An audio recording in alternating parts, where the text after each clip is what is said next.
21st century.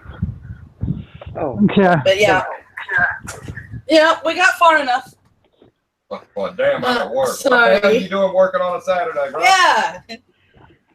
Working? I'm not working. No, fuck what is. Oh. I got scared. Yeah. I think Fuckwad works. I think he works as a waiter. Yeah. I was so hoping that since I didn't have it monetized, I wasn't going to get the warning, but I did. I know one that you're going to have to do. Mm. Foster's Home for Imaginary Friends. Oh, yeah, that's going to be the one that breaks the 1980s thing. But yeah, I love me some Fosters. Blue. Yeah, everybody loved Blue. And poor Wilt.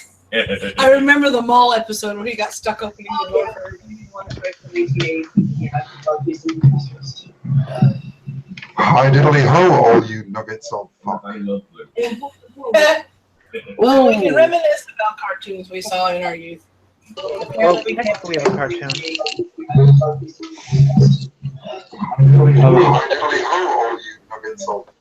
Hello, hello, hello. What's with the echo? We saw in our youth. I'll find it. Hello, Teddy. Hey, Jason. Oh, I'm just kidding.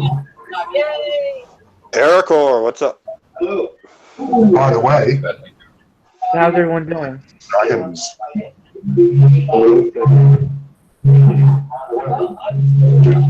Plugged in. Ericor, you're coming as a bunch of beeps. Yeah, I know. For some reason, I plugged my headset into something that doesn't work. Ah, there we go. There we are. Just fucking eerie. I had inserted, but it was just the tip. I can show you my tip if you want.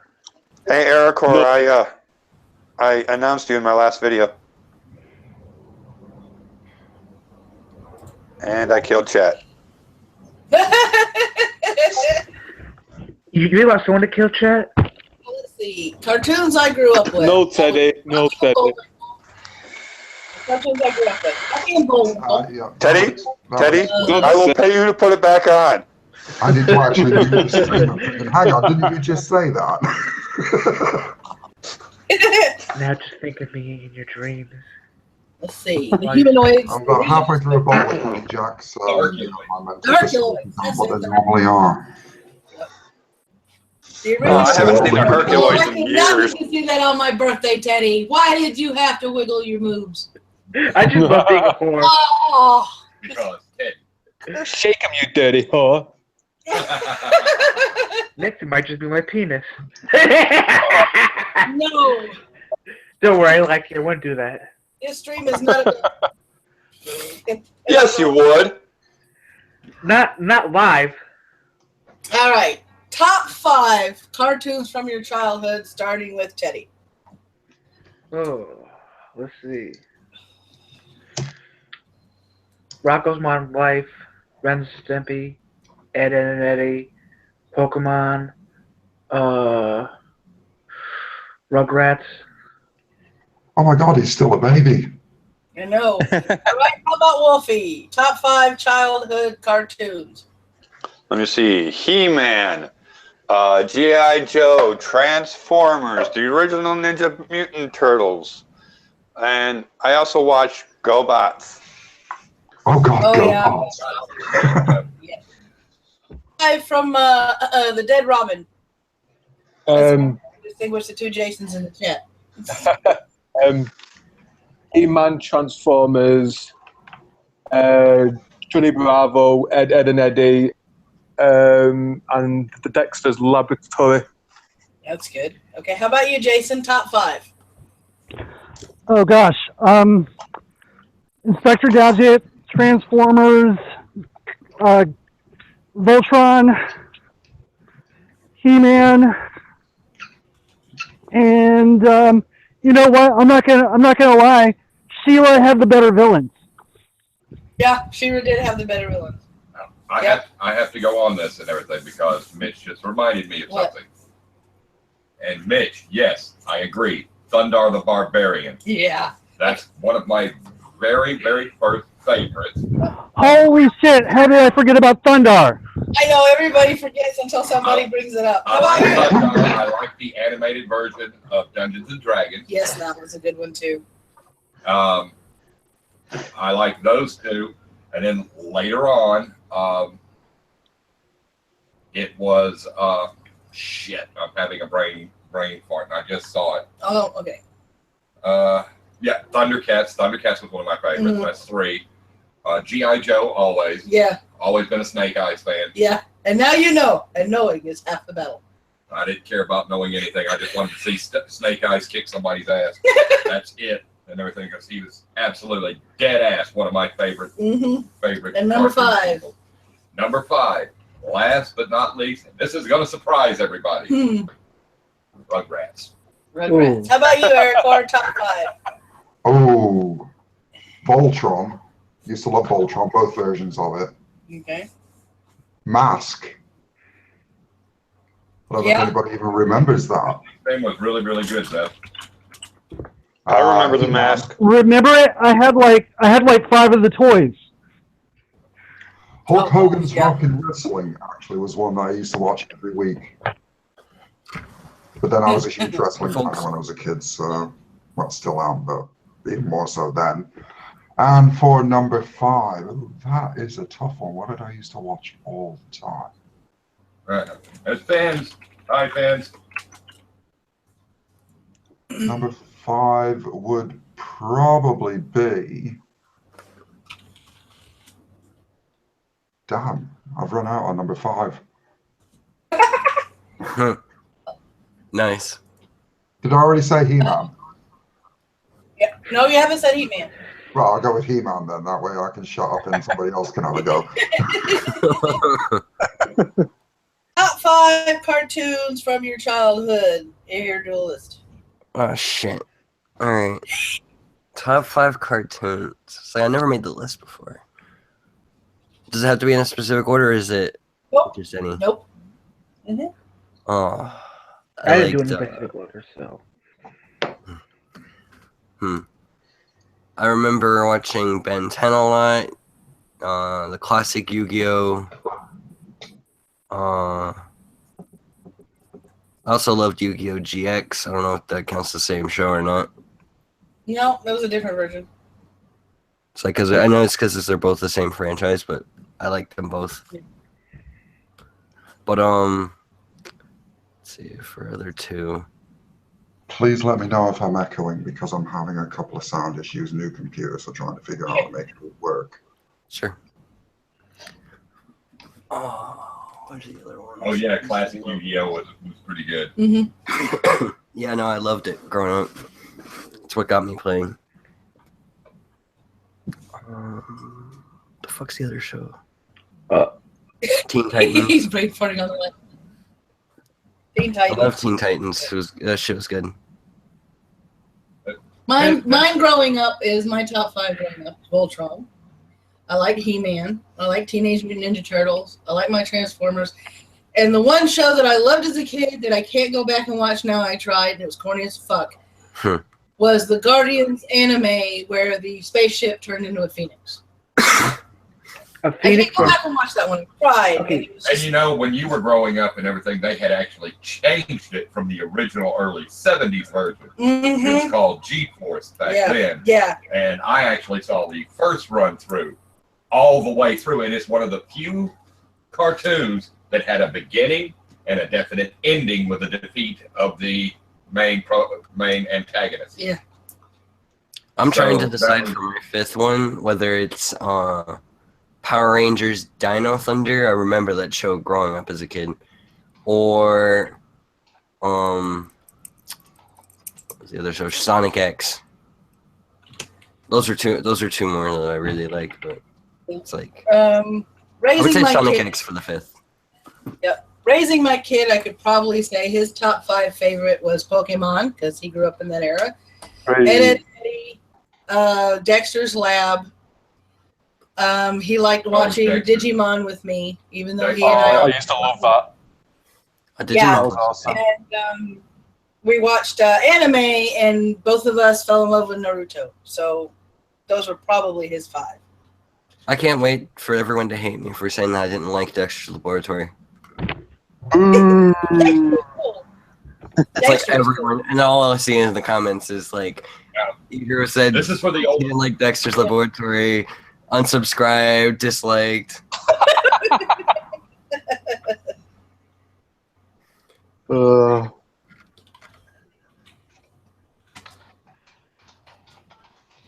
Like, I thought it was okay, I just never really got into it.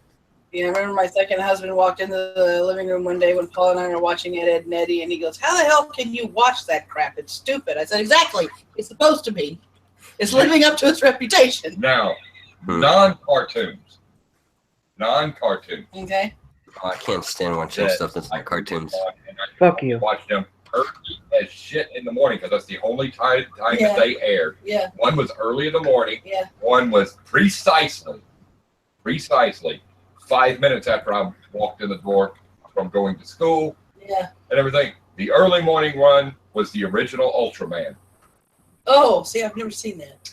The second one was later on. It was called Space Giants. Full runs originated in Japan and were picked up by TBS here in Atlanta Mm-hmm. right after, even before it was TBS, when it's just Channel 17, and we only had 5 channels to begin with any damn way. All the youngsters don't know all this and everything. We had 5 channels when I was growing up, and if the president came on, the only channel you got left with was flipping PBS. Yeah, yeah. Channel 46 sometimes didn't play the president's speech. Electric company. There wasn't a channel 46 back then. It was only 36. Oh, yeah. 46 came The when I was... electric company coming on Saturday and watching that, and then it was usually like the Soul Train or the 700 Club or something like that, at which point you just, no, TV shit, now time to go out and play. Yeah. After the Saturday morning cartoons for me, it was either Soul Train or it went from Soul Train to WWE. Yeah. Or back then, WWF, the World Wrestling Federation. They had to change their logo and everything because it was too close to the World Wildlife. Yep, Vince McMahon got his ass kicked by a panda. So it's awesome when you put it that way. Yeah. You're correct, Zep. Yep. What did Zeph say? That was our pay back then. The president has a speech. There's everybody's. To tell you how classy Zep is. Yeah. And everything, and that he's in tune with me on one point here and everything. He just quoted Jeff Foxworthy. Yeah, Flipper. Yeah. I lives on the West Coast, but originated in Hapeville High School here in the lovely state of Georgia. Yep. You should be able to link that citation now, Wolf Girl. Oh yeah, there were a lot of shows that I grew Yes, up with. well, And then, please link that up, and I will then- look it up. as a parent, there are certain things you had to subject yourself to that you found out that you liked because you like watching TV with your kids to spend time. So I got introduced to Power Rangers, Mighty Morphin. For me, when I was a kid, the one cartoon that I always absolutely hated when it came on was actually Scooby-Doo. And I only developed an appreciation of it as I grew up. That's funny. I didn't hate it. I just also didn't find it very interesting. Like the mysteries weren't that interesting. The show was just kind of dull. Like Blasphemy. These characters are fucking bland as hell. I think with that show, the best ones they did were the ones where I think the film started to be shown and they actually had like stuff happening that was actually, like horror, actually like like an actual mystery that was actually real and not fake. Yeah. On that show, because I Like enjoyed those ones. It wasn't until I actually started digging to realize how much anime I actually watched. And yes, going to middle school and high school, I actually watched Sailor Moon. Not because I liked the little bitch that was klutzier than hell, but because I was waiting for Tuxedo Master. Because he'd always come in and save the day because she was so incompetent, it was just cheesy as heck. I remember watching Sailor Moon. I just don't remember anything about the show other than the transformations. It's like Okay, guys, best cartoon theme ever. What do you mean by Oh, theme? wow. Best what? Whoever said Inspector Gadget stuck the theme song in my head. Oh, I know, right? The music. Oh Sitting yeah. there going. Are we including anime, Eric, or? Anything as long as it's cartoon. All right, because if we're including anime, the best anime theme song ever, hands down, is the opening theme, Tank, from Cowboy Bebop. Yep. I am declaring that now, maybe because I like jazz, but that was a bitchin' opening theme song. God, it's a tough one for me. I loved the Yu-Gi-Oh, the classic Yu-Gi-Oh theme song. The GX was meh, but Yeah. that fucking theme song was a classic. I have it downloaded on my Right. phone. I never really watched cartoons because my dad always had control of the TV. So we would watch the History Channel back when we used to call it the Hitler Channel. My mom didn't watch cartoons with me, and her and I watched Voltron from beginning to end, Star Blazers from beginning to end. She'd watch He-Man with me every once in a while. During the week, when I'd come home from school before I had to do my homework, Dad would sit and watch the Rocky and Bullwinkle show with me. Who remembers the Silverhawks? Yep, Nope. yep. Copper Even Kid. back then, as a kid, I had to wonder how the hell you fell in space. Yeah, I did too. That's funny. But my favorite anime theme song would be from Trigun. Yeah, that was a pretty good one. So it probably doesn't count because I put it on the list for the cartoons. I didn't realize it was live. I forgot it was live action. The Power Rangers theme songs are all fucking irritatingly catchy. Yeah. For me, it was always a toss-up between two, but I would have to give second place to Muppet Babies.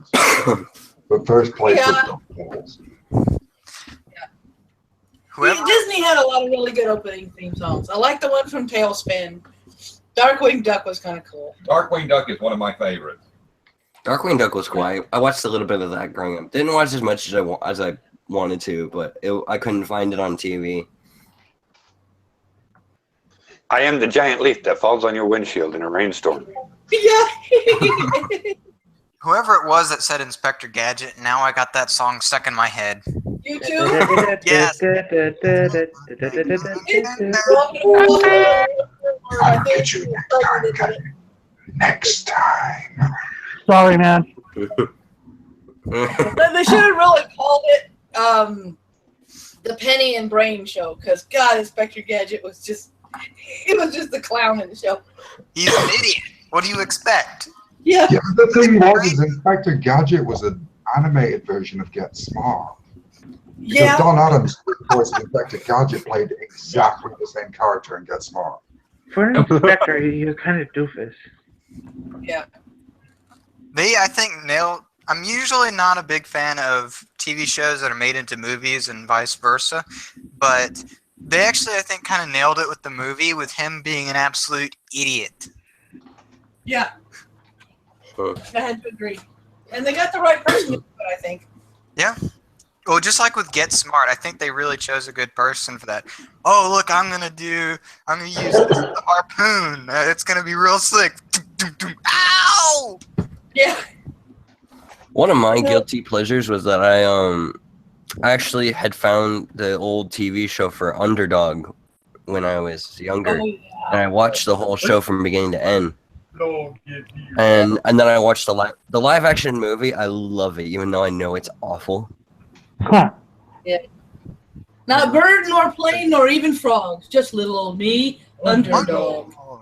And then I there was love Mighty. the fucking theme song to that. Yeah. My sister loves that movie. And her and I usually, if she loves something, I hate it and vice versa. But that's like, that and Lord of the Rings are the only two movies that we like together.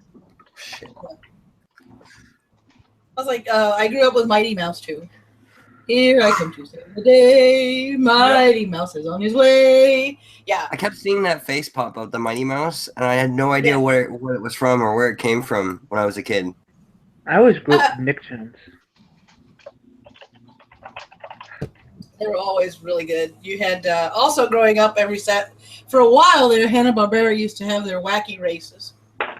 Oh yeah. Oh, yeah, Where they that's had true. all the Hanna-Barbera cartoons and all kinds of contraptions. Yeah, Captain Caveman. Yeah, Speed Buggy. Speed Buggy's another one. Let's Did see. Hanna-Barbera work on... Jabberjaw. Jabberjaw, guys. Oh, yeah. Jabberjaw. Yeah. Jabberjaw. I remember that. Oh, you want to go down that line? Lost my train of thought. Speed Buggy. I did that. Oh, you did that. I did Speed. Well, I mean, they basically had like 6 different shows that had kind of the same formula. Yeah. It was that way with the Thundercats and Silverhawks, because their bad guy had to have some sort of information in order to transform, and so did the good guys. Mm-hmm. Yeah, Tom and Kong. Jerry. Never fear, Underdog is here. I love that show. Mitch It was did. always so fun to watch the Underdog. Underdog cartoons. Underdog. Another one of my guilty pleasures is that that Kyle Massey. You guys remember him, the black kid from That's So Raven, the brother? Yeah. I'm gonna destroy this missile planet because it disrupts my view of Venus. Oh, Scotch in the chat is right. Tom and Jerry. Yeah. That's a good one. Tom and Jerry. Looney Tunes, yeah, that's a good one too. If I scroll up, I'll find this one that says Captain Caveman. Okay, I'm going to try to join from my computer. Be right back. Okay. Captain Banana. Yeah. I'm sorry. My problem is I remember the Robot Chicken parody more than I remember the actual TV show. The only thing I remember about Robot Chicken is the end theme. It is official. What? Yeah. Sounds familiar. All the really good stuff. The Spectator. Yeah. Hey, Finn. Been around. I visited Florida for 3 months. I saw Robot Chicken on the very first day I was there, and I had that theme song stuck in my head for the whole 3 months. Robot Chicken is so good. I used to love watching it growing up, but my dad got pissed off at me because I was too young. He said I was too young to watch it. I was like, fuck off, I'm gonna watch it anyway. You can do the voice of the Mountie. Can you? Oh, Dudley Do Right. Dudley Do Right. You can do Dudley Do Hang on, Right. hang on. All right. Yeah, and that was I gotta a show get- that. Yeah, you got to get in the right mind frame. Will he arrive in time? I was good until you did that. I was good until Sorry. you did that. Let me see if I can get this right. I have a massive cold, otherwise I would try. Well, I love I can do Stitch. Bullwinkle. I used to be able to do Stitch. I don't know if I could still do it. All right, here you go. Snidely Whiplash on hands that knell. I can do Bullwinkle. Hey, Rocky, watch me pull a rabbit out of my hair. Lifting up my sleeve. Must have been the wrong hair. I remember Bullwinkle being understandable. You pull a rabbit out of my hair. One of my favorite parts Oh, is wow. always Mr. Peabody. Yeah. Peabody and Yep. Sherman. I could never stand Rocky, though. Rocky always reminded me of that kid at school. I'll watch anything He that had has in the class that you wanted to punch. Yeah. But like, Well, we did lose the actress that played Rocky very recently. She died this Yeah, we week. did. Yeah, she did only a few days ago. Yeah. Who died? And there was I could always do Pinky, which surprised Paul because he would do the brain, and then I would go, I think so, brain, but where are we going to find rubber pants our size? You don't have to go to accents. Try to take over the world. That always freaks me out when you get female voice actors. It's just Hey, boo boo, gonna steal a picnic basket?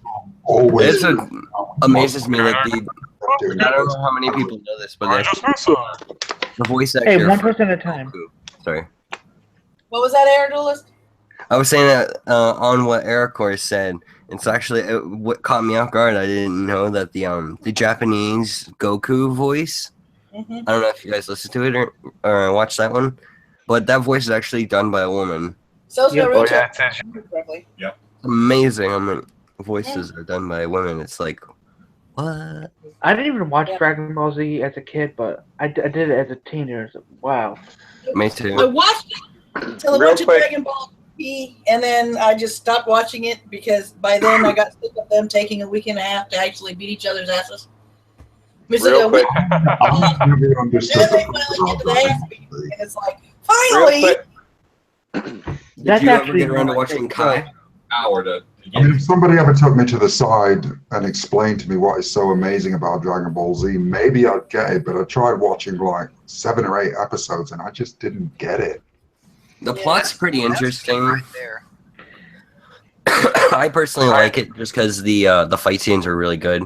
They're usually really well animated, especially in Z. If you really want something that'll suck you into the lore of the show, Team 4 Star's Dragon Ball Z Abridged is actually really good for that. It actually got me Those guys into are Dragon funny Ball. as fuck. Now, Finn's Chan is saying Marvin the Martian. My favorite thing that Force Real does is Hellsing Abridged. Real Hellsing Abridged too. Hey, Tail. You have to include Yosemite Sam. Yeah. For Finn, real quick. Boom shakalaka. Yeah, Wolfie? I just did it. Okay. It's pretty good. I like Yeah, that. I didn't get into the Bionic 6, bitch. I didn't get into the Bionic 6. Thank you, Tail. I didn't get into that. I did watch, let's see. Because of Cartoon Network, I actually got into Yu Yu Hakusho. That was fun.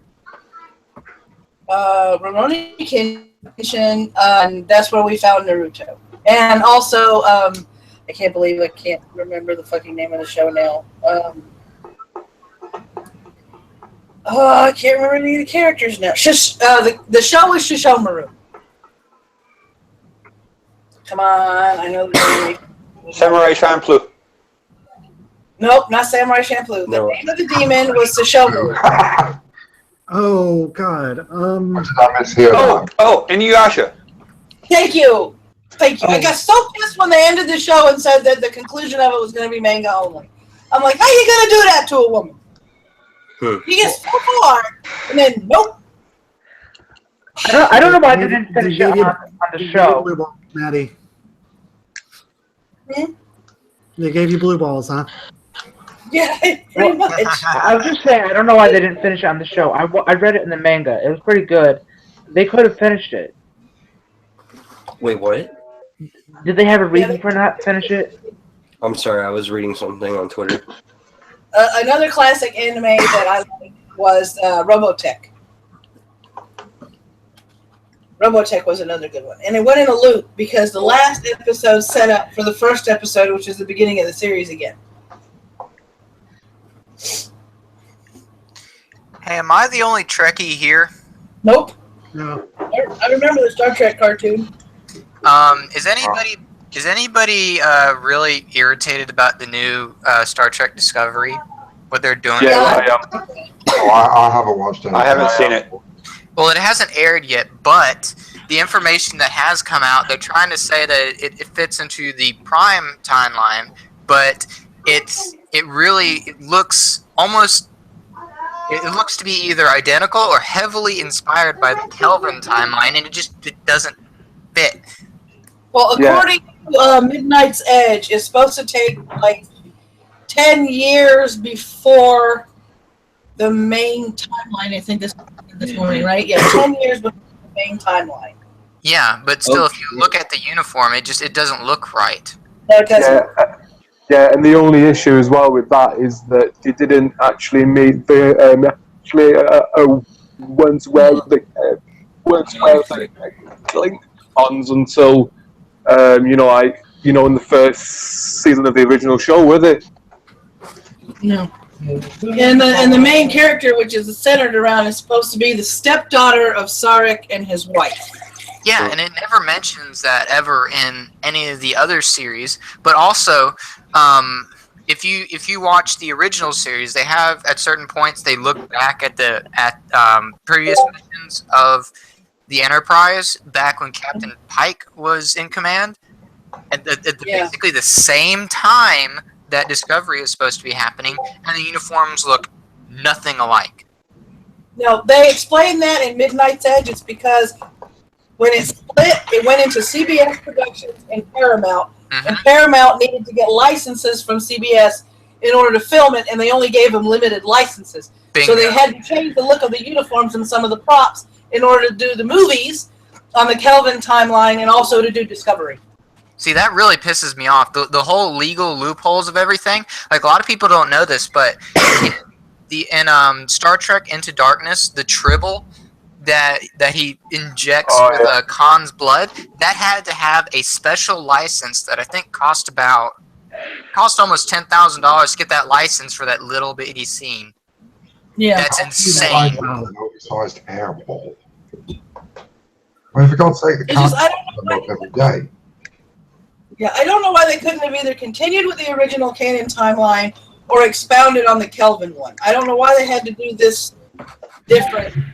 Well, what they really could have done is gone further into the future in the original Prime timeline, and started a series that is about the time that time travel is being introduced, because time travel, of course, is like a obvious tangent in every single series, especially with Deep Space Nine and Voyager, especially Voyager. They really go into it.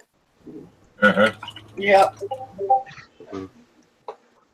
The thing that's always annoyed me about all of the Star Trek series after DS9 and Voyager, because I consider them as both running at the same time, was the fact that you ended up having ships that were pre-Enterprise 1701, which it kind of went from sleek, modern-looking ship to kind of tuna on a stick, and then progressed backwards.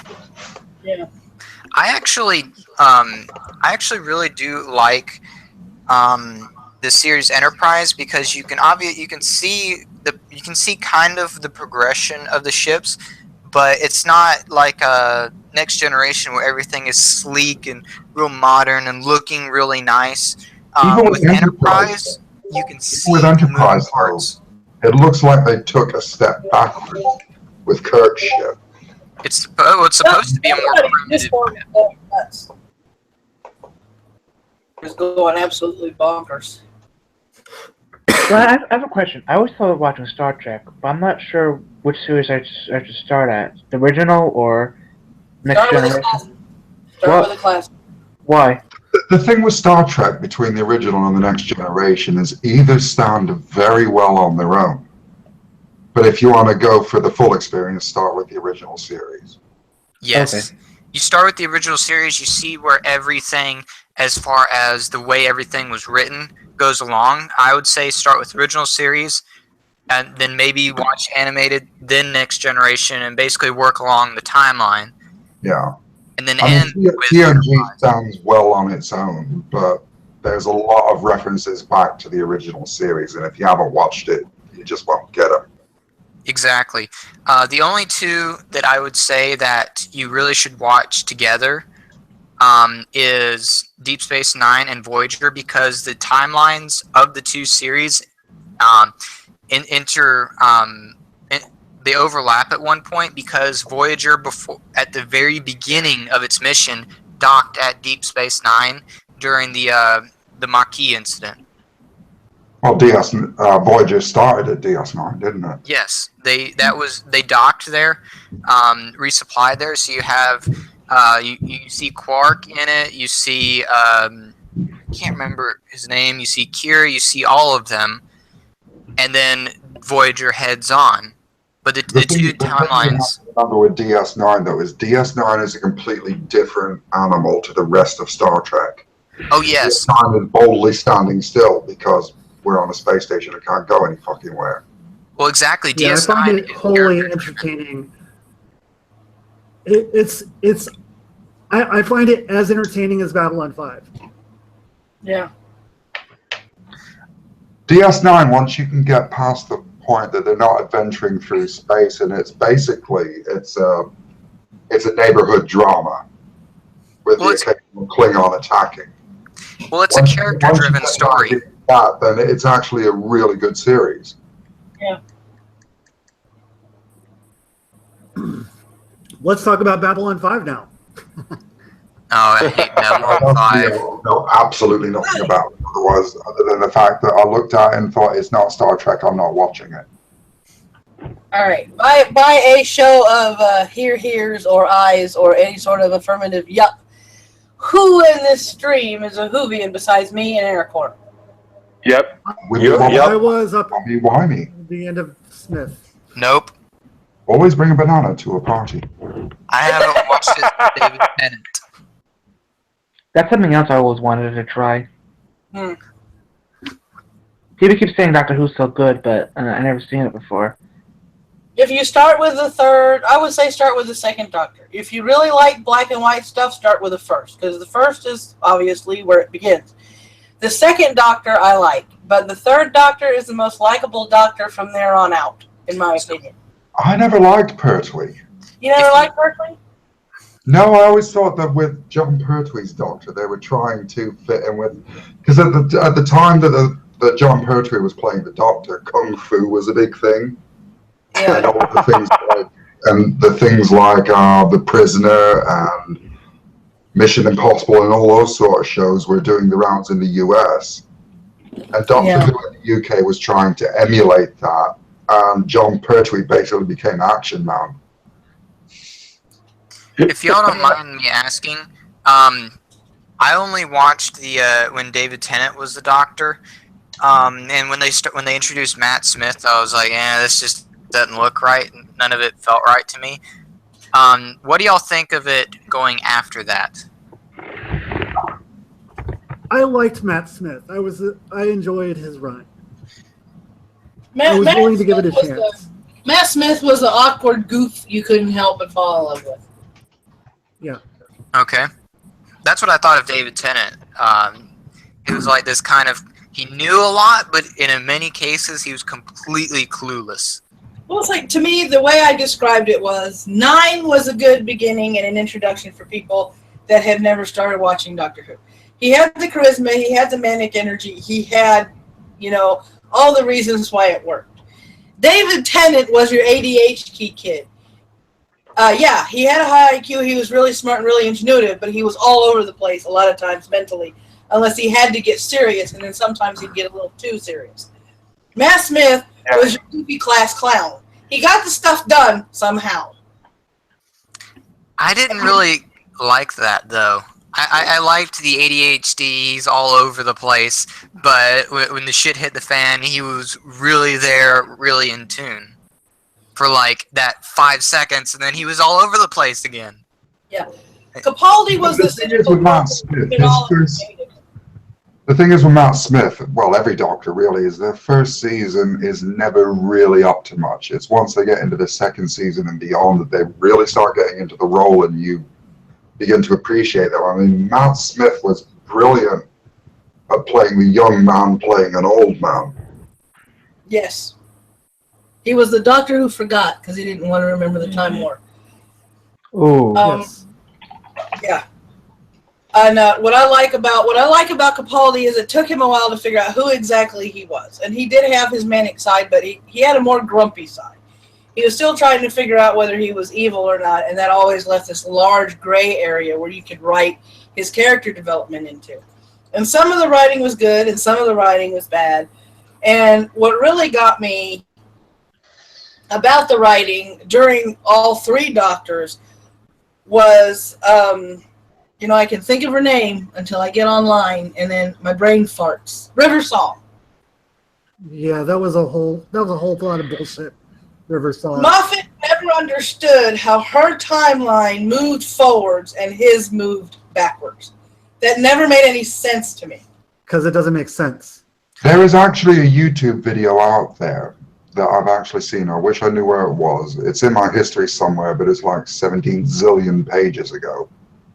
That actually plays River Song's timeline in the correct order for her. Yes. And it makes a hell of a lot of sense when you look at it that way. But because we're watching it from the point of view of the Doctor, it's sort of a lot to get your head around. Yeah, it is. Yes, but watching it in the correct chronological order according to River, it's a lovely story. It really is. Yeah. It's very well put together and written, really.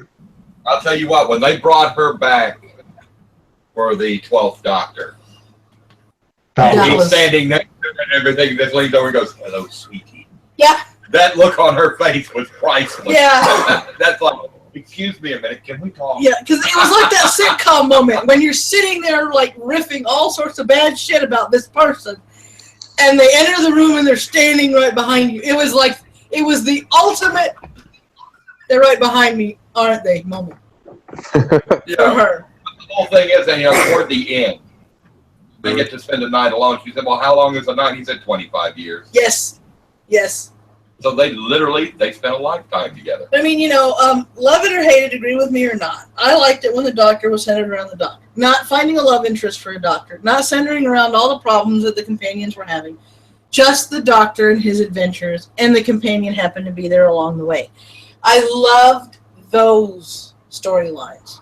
Well, the original purpose of the companion is the Doctor is so way above your level that the companion was actually there to ask the questions that the viewers were thinking. And that was their purpose. Yeah. Yeah. The new series, it's turned out that the companions have turned into something completely different, which is actually overshadowing. Yeah. Okay. Scotch, because I can't ever pronounce your new screen name. Scotch. Start with the third Doctor and work your way up. Yeah. And if you don't like the third Doctor, move on to the fourth, because the fourth Doctor is where the show really got into its stride. Right. Start with, okay, I stand corrected. Start with Tom Baker, Scotch, and work your way up. Yeah, I enjoyed him as well myself. Well, I grew up with the fourth Doctor. I didn't know there was a third Doctor until I got married to my second husband. He had all the possible episodes he could record off of PBS. So that's when my real education on the Doctor and his many personalities and regenerations came into play for me, because I got to see all of them. Well, with moving over from the States to the UK, I mean, I remember visiting my uncle in Germany and seeing the two Doctors with Colin Baker and Patrick Troughton. But my first actual Doctor was Sylvester McCoy. Ah. See, mine, and then when he decided to like that and started delving backwards. Yeah, when he showed me the tapes for the second Doctor, for Troughton, I started giggling, and he goes, "Well," I said, "he reminds me of the Nutty Professor." Yeah. He acts completely absent-minded, kind of oblivious as to what's going on, but he gets the job done somehow. And he always carried around that damn recorder that I had to play in elementary school. Okay, so what you guys would say is a better show, Doctor Who or Star Trek? Doctor Who. It's a category where I really can't compare them. That really is apples and oranges, because there's not really a comparison. Really? Yeah, well, you're comparing. Star Trek is a space show. There's only very, very rarely time travel is brought into it. Well, it's like trying to compare Star Wars and Star Trek. One is science fiction, one is fantasy. They're two completely different genres. I thought they're both science fiction. They are in a sense, but the difference, the way I see it for Star Trek is more linear in its timeline. With Doctor Who, you never know where or when you're going to end up. And yeah, Star Wars is definitely less hard science than Star Trek. They try to actually have a basis in known science and projected science. There's not really any scientific backing for reality as much as they possibly can. There's not really any scientific backing for Star Wars, especially, and I know people some people have hit this home, but the hyperdrive technically can't exist. Star Trek, they get around it because they're not moving the ship; they're moving the space around the ship. Right. Yeah. Apparently, you guys remember the whole Total Biscuit shit show? Where he was calling the Art Trap's gay question transphobic? The whole shit show at Comic-Con? Last week or whatever it was. Apparently, I don't know if you guys knew this, he had the tweet where he said, I identify as a toaster and all that shit. Yeah, I remember that. He apparently deleted it. Of course he did. McVitie's digestive. I just retweeted it because I just thought it was funny. Like, oh, so you delete your tweet, eh? Gonna fess up and atone for your sin of transphobia? Yeah. I mean, I don't know Total Biscuit transphobia.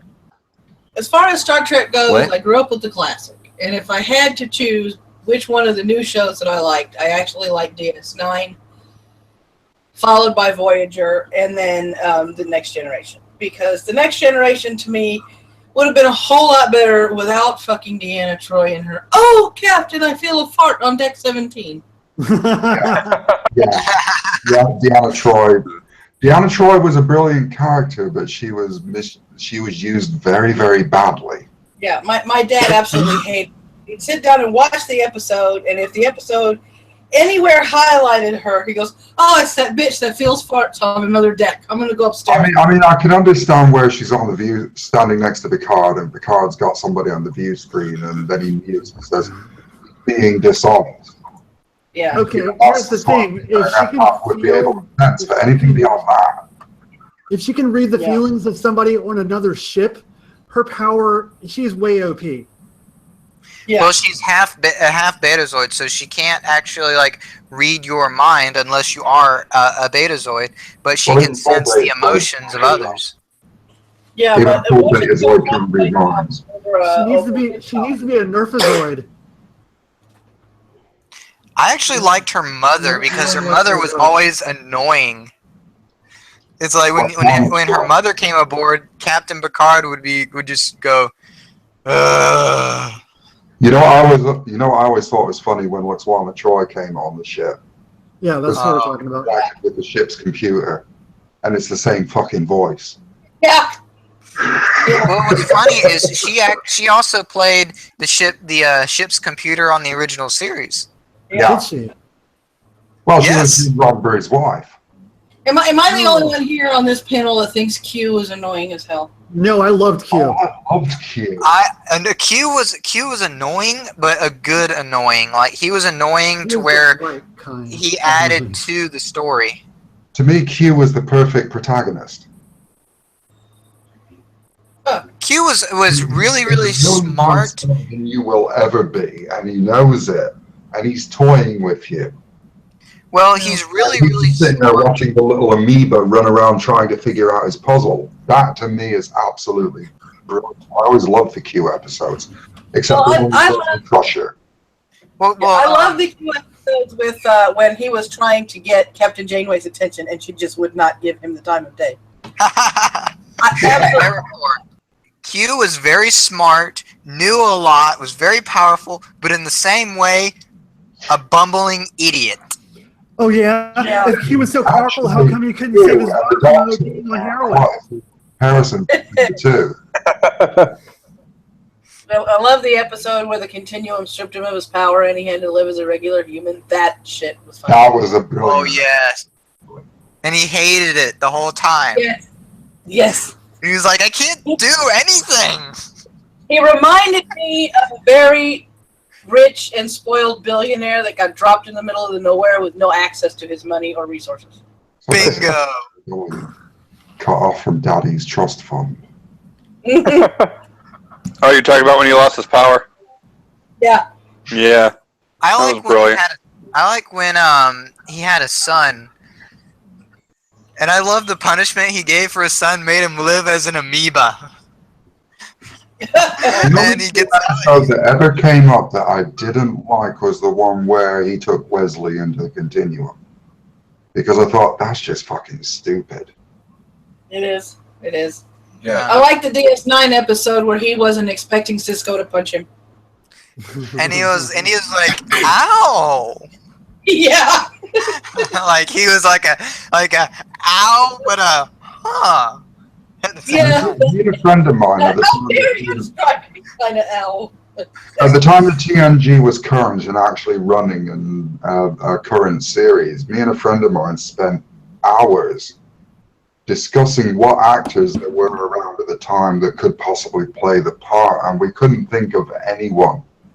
I mean, John Delancey was absolutely brilliant at it. Yes. I loved when they brought Scotty back for those episodes where he was talking to Geordie LaForge. And that shit was hilarious when he said, I was fixing more drives before your father was in diapers. Yes, I love that. The way he pronounced it. He said I was fixing warp drives while your daddy was in diapers. Yes. I love that. I love the one where they found him on the surface of the Dyson sphere. Yeah. And they're figuring out what he did to keep himself alive using the transporter. And they're like, Yeah. but it's set to a feedback loop. What the heck? Yeah. To be honest, those videos that Steve Shives done on the Star Trek series are about the only ones that I will actually give him proper credit for. Because when Shives does the videos on Star Trek, he actually does his shit and does his research. Yeah. I think one of the best lines I liked in the Scotty episode was when he asked Geordie LaForge, well, I'll have it fixed in 4 hours. And he, cuts the column off, and Scotty asked, well, how long will it take you to really get it done? 4 hours. Because you always do your repairs in multiples of 4. How else will you get your reputation as a miracle worker? Yeah. Oh, I love the one time in one, I can't remember which movie it was, where he says, Captain, it'll take me 2 hours to fix. All right, you have one. No, really, it will take me 2 hours to fix. Yeah. He's like, do you always double your estimates? Well, how do I keep my reputation as a miracle worker? Yes, I love Scotty. Scotty was my favorite guy on the whole freaking show. Oh yes, I loved him. Jimmy Doohan is well missed. Yes. Star Trek 4 may have not been the best Star Trek movie in the series, but when he looked over and when the guy said, aren't you changing the timeline? And Scotty looked at him and goes, how do you know he didn't invent the thing? I'm like, I love you. I just love you. My favorite part was when he was trying to work the computer. Oh yes. He handed him the mouse and he spoke to it. Hello, computer. Computer. Hello. Hello, computer. No computer. And then in the hospital, this man gave me a pill and I grew a whole new kidney. Oh, I love that. I love how and that one little incident in the hospital, the guy, Dr. McCoy, is talking to the other doctor and said, well, we got to drill a hole in his head to relieve the pressure. And Dr. McCoy goes, this isn't the Middle Ages. We have to repair the artery. Yeah. And it is like, you cavemen. Out of the original series, McCoy was probably my favorite character. I can see Because, it. let's be honest, he was a miserable fucker most of the time. Yes, he Oh, was. I hate the reboots of the Kelvin timeline, except Dr. McCoy, and I'm like beyond when they get to the new station Yorktown, they're all like, "Wow, that's so cool!" And Dr. McCoy immediately goes, "Why couldn't we rent some space on some planet?" Yeah. It looks like a snow globe in space. Yeah, in the Kelvin timeline in that first movie, my favorite part was when Bones was getting Kirk on the ship. He injected him with this shit to make him look god awful. And he's like, I'm no plane animal. I'm a surgeon. Yes. I love the running gag. I like running gags in movies. And the hypo spray, of course, the idea is you just goes, and you don't, and it just like it's either this little tingle or you don't feel anything at all. And by the way, a real hypo spray hurts like all hell. Highly compressed air forces the injection through the skin and into the bloodstream and everything. Yeah, it's Yeah. Not pleasant. Yeah. Not in the arm. Yeah. Coast Guard does the same thing for a handful of medicines. But I liked the running gag of when you do the high burst spray. You at one point he goes, "Tss," and and Kurt goes, "Ow! Stop that!" Yeah. Yeah. It was that part of the movie where the actual Spock, our Spock, Leonard, looked at him and he said, "You're going to have to take over the ship because the only way that you can do that is because the captain is compromised." "No, he's not. Jim, I've lost my entire planet. I'm emotionally compromised." Like, hello, doofus. I love him. Generations and the meeting between Picard and Kirk. Yeah. Of all the actors, Leonard Nimoy is my absolute favorite. Well, Nimoy made the original series. He did. Kirk was good, but Nimoy very quickly was shown to be outshadowing Captain Kirk. Also, Nimoy was the only actor that was able to transfer over from the original casting into the casting that became the original series. Yeah, it's like Ronan said. Well, yeah, that was the original pilot that was made, and Nimoy was the only actor that was kept on. Yeah. Well, it's like Ronan said. Anyone that can keep a straight face, like Leonard Nimoy did, during all the antics in the show's run, is bound to overshadow the rest of the cast. But here's the thing. Both he and Brett Spiner, Yeah, Spiner, had the same talent. They could just about hold that straight, serious face forever. Even they had slips every now and then. But it wasn't like some of the rest of the people and everything, because other people would crack up laughing because they stayed in this serious, logical, non-emotional state perfectly. Yeah. And it would crack everybody else up. I was expecting the one episode in the classic series where I was expecting Spock to completely lose his composure, where that one where they were in the cave looking at the rock creatures. And seriously, and they asked McCoy if he could, heal him. And McCoy, with his usual line, said, "I'm a doctor, not a bricklayer." And I was expecting Spock just to break character for a second, and when he didn't, I was like, "Okay." So someone once asked. I've watched some of this stuff from. If I actually listen to them and everything, I'm gonna smile.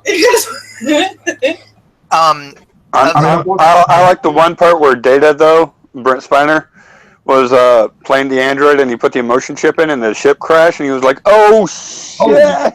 Yeah. I've watched some of the backstage stuff from TNG, and apparently Brent Spiner was the class clown. And it's in a language I don't understand. It's But shekels, I think. Hey guys, Danish crowns. I think those are Danish crowns. 200 Danish crowns from Seamus Carmichael in a language that I can't understand. oh guys, Happy birthday. The original series when they were filming it, whenever they hit a cut scene and they were like taking like a 5-minute break, Leonard Nimoy would go off to the side and sit in a chair, and he always was in character. When he was on the set, he was Spock, and people actually addressed him as Spock and not Leonard. Yeah. I liked his character because his character was one of the few characters where you always had. Holy shit, that's like $30. Yeah. I just googled the conversion rate. It's like 0.16, but that's like $30. Well, thank you, Seamus. That is a very nice person. That's very, very generous, random person you can't understand. He used to hang out with me. Really hearty pat on the back. And a hot cup of coffee instead of the lukewarm shit we give everyone else. It's like I'm just in here with like 200 subs, like. Oh, it's Danish for happy birthday. But it means literally congratulations on the day of birth. Thank you. Yes. Well, don't expect a dime out of me because I'm about to spend $50 on bike stuff.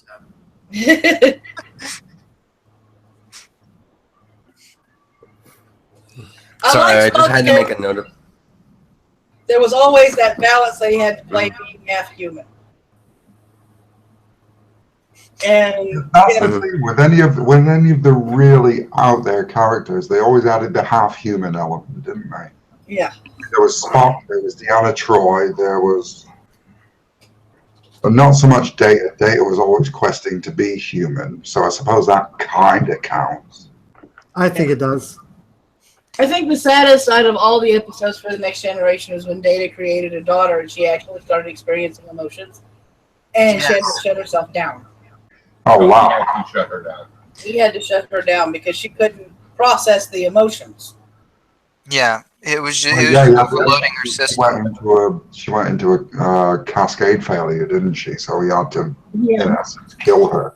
Yeah. And the funny when they had one of the I don't know what you call the guy, doctor, whatever, he walked out, he was saying how Data's hands were a blur, just trying to fix one relay, and then another one would go down, and he'd go to fix that one, and while he was fixing that one, another one would go down. He was barely keeping up with the number Was of that failures. Dr. Crusher or was that Geordie describing that? I can't honestly remember. No, it was some other guy that's like a super expert. From the Federation. Yeah. And I think the funniest episode for the Next Generation was the one where they were all experiencing different levels of being drunk. Yeah, it's intoxicating. And you had the one security officer at the time go to Data's house. She goes, "How functional are you?" He goes, "I'm fully functional and versed in all the ways of human." Oh, good. She puts her. Natasha Young. Natasha Young. Yeah, that happened. He went, huh? Still pointlessly in series 1, and she always said that was her biggest regret with the series. The first instance of robot sex happened in Star Trek. Oh, I like when the Doctor in the EMH and the Voyager series goes through some alien satellite network to get on the USS Prometheus. I think it was the Prometheus, and meets the newer EMH. The EMH, I think Mark.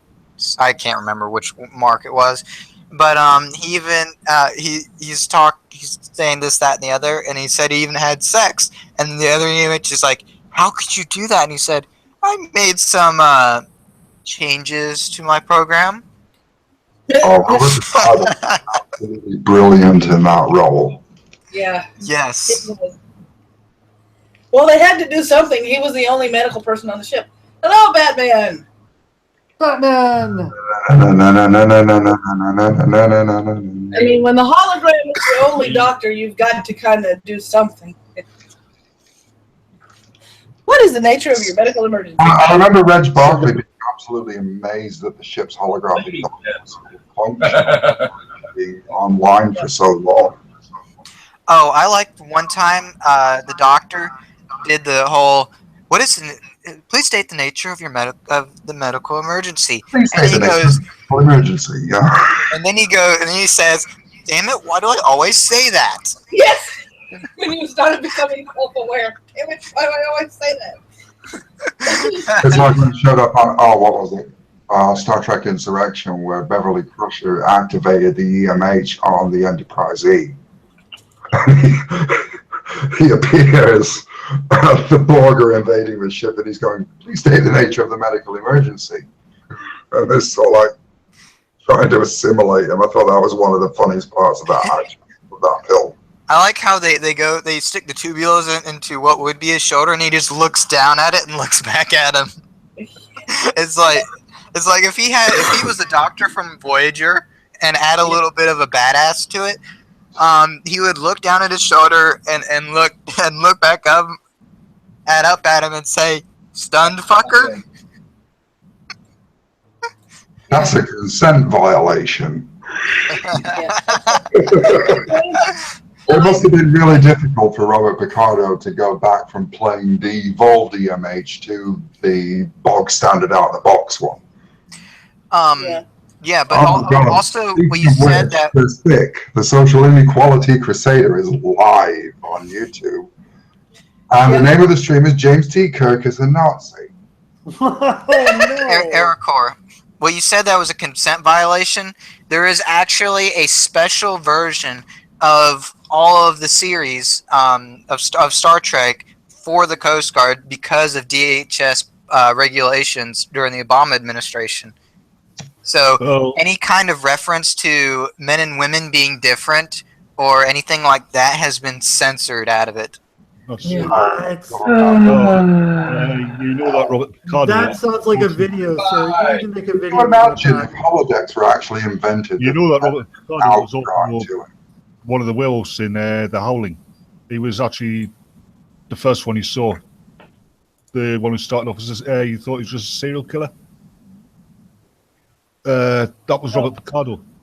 Oh, wow. Robert Picardo has been in a hell of a lot of stuff, to be totally. Oh, yeah. He's. Did you ever see that one where he went through the Jekyll and Hyde process? He was like the doctor. He'd been messing about his own program, and he like ended up with 2 personalities. I believe I did, yeah. I don't remember a great deal of it, but I believe I saw it.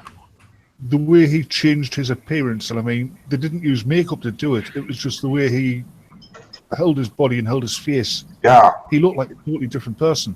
That's how good an actor he is. I mean, Robert Picardo was in like one of the Alvin and the Chipmunks movies as well, and you're sitting there waiting for him to say, "Please state the nature of the medical emergency," but you know he's not going to. Yeah. And eventually, you just kind of buy into the character he's playing because he's that good. Well, he's one of those actors that is just priceless. He's one of those. You take him out of Star Trek, and you've destroyed Star Trek. Yeah, he's one of those unknown actors that is brilliant at what he does. Yeah, I say unknown, but he's very underrated for what he's capable of. I mean, he should be able to, really. A lot of them turned up in Voyager were underrated. I think it's really the only one of them that had any previous resume, so to speak, was Robert Picardo and Kate Mulgrew. The rest of them were all pretty much unknown. Well, Tim Russ had been in quite a few things beforehand. I think he actually had been in the background in. Tim Russ had been in 2 previous Star Trek episodes. I think he had on the Enterprise at one point. Yeah, like I said, I think he'd been in the background in Star Trek: The Undiscovered Country. Jerry LaForge had Reading Rainbow. True, he was. Yeah. But, thank you for the birthday money, Batman. You're welcome. If I wasn't broke, I would donate as well. Instead, I would just toast you. Just do not spend it on anything you don't like. Spend it on alcohol. And no sex toys for the dog. Right now, I actually went to the liquor store before I started this week, and we are partaking of Rain brand vodka, which is very smooth and really, really nice going down. And I'm mixing that with oranges, and it's been a while since I've had screwdrivers. Because if I was drinking vodka, I would lose every single one of my subs. I wouldn't mind screwdriving you. Instead of on the Jack Daniels on you. Yes, we definitely got Teddy here. Hey, Batman. How you doing? That was great until I saw your smiling face. I love you too. They're all right. Some of the music stinks, actually. I'm not that fond of Hey, Batman, what's up? At the end of this bottle, I might well want to do a face reveal. Would that scare us? And would it scare it more than my face? Nightmares for years. And Teddy's just asked if it would scare us more than his face. I doubt it. Well, you missed the move shaking, which happened earlier in the stream. Oh, you can see it again. No. No, you're good. We don't need the truffle shuffle.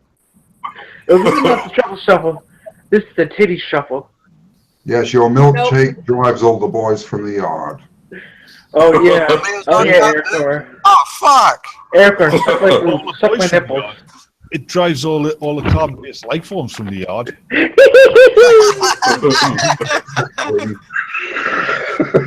I do not need to see that. How would you live? How would you live without it? I'm just glad I'm drunk and won't remember. Oh God, no! Why did you have to do it again? Ah! I need more vodka. I'm just glad I preemptively hit That woman, vodka is not the same as Congratulations. Okay, where's my gun? Ooh, Levi's here. Hey, Yeah. Levi.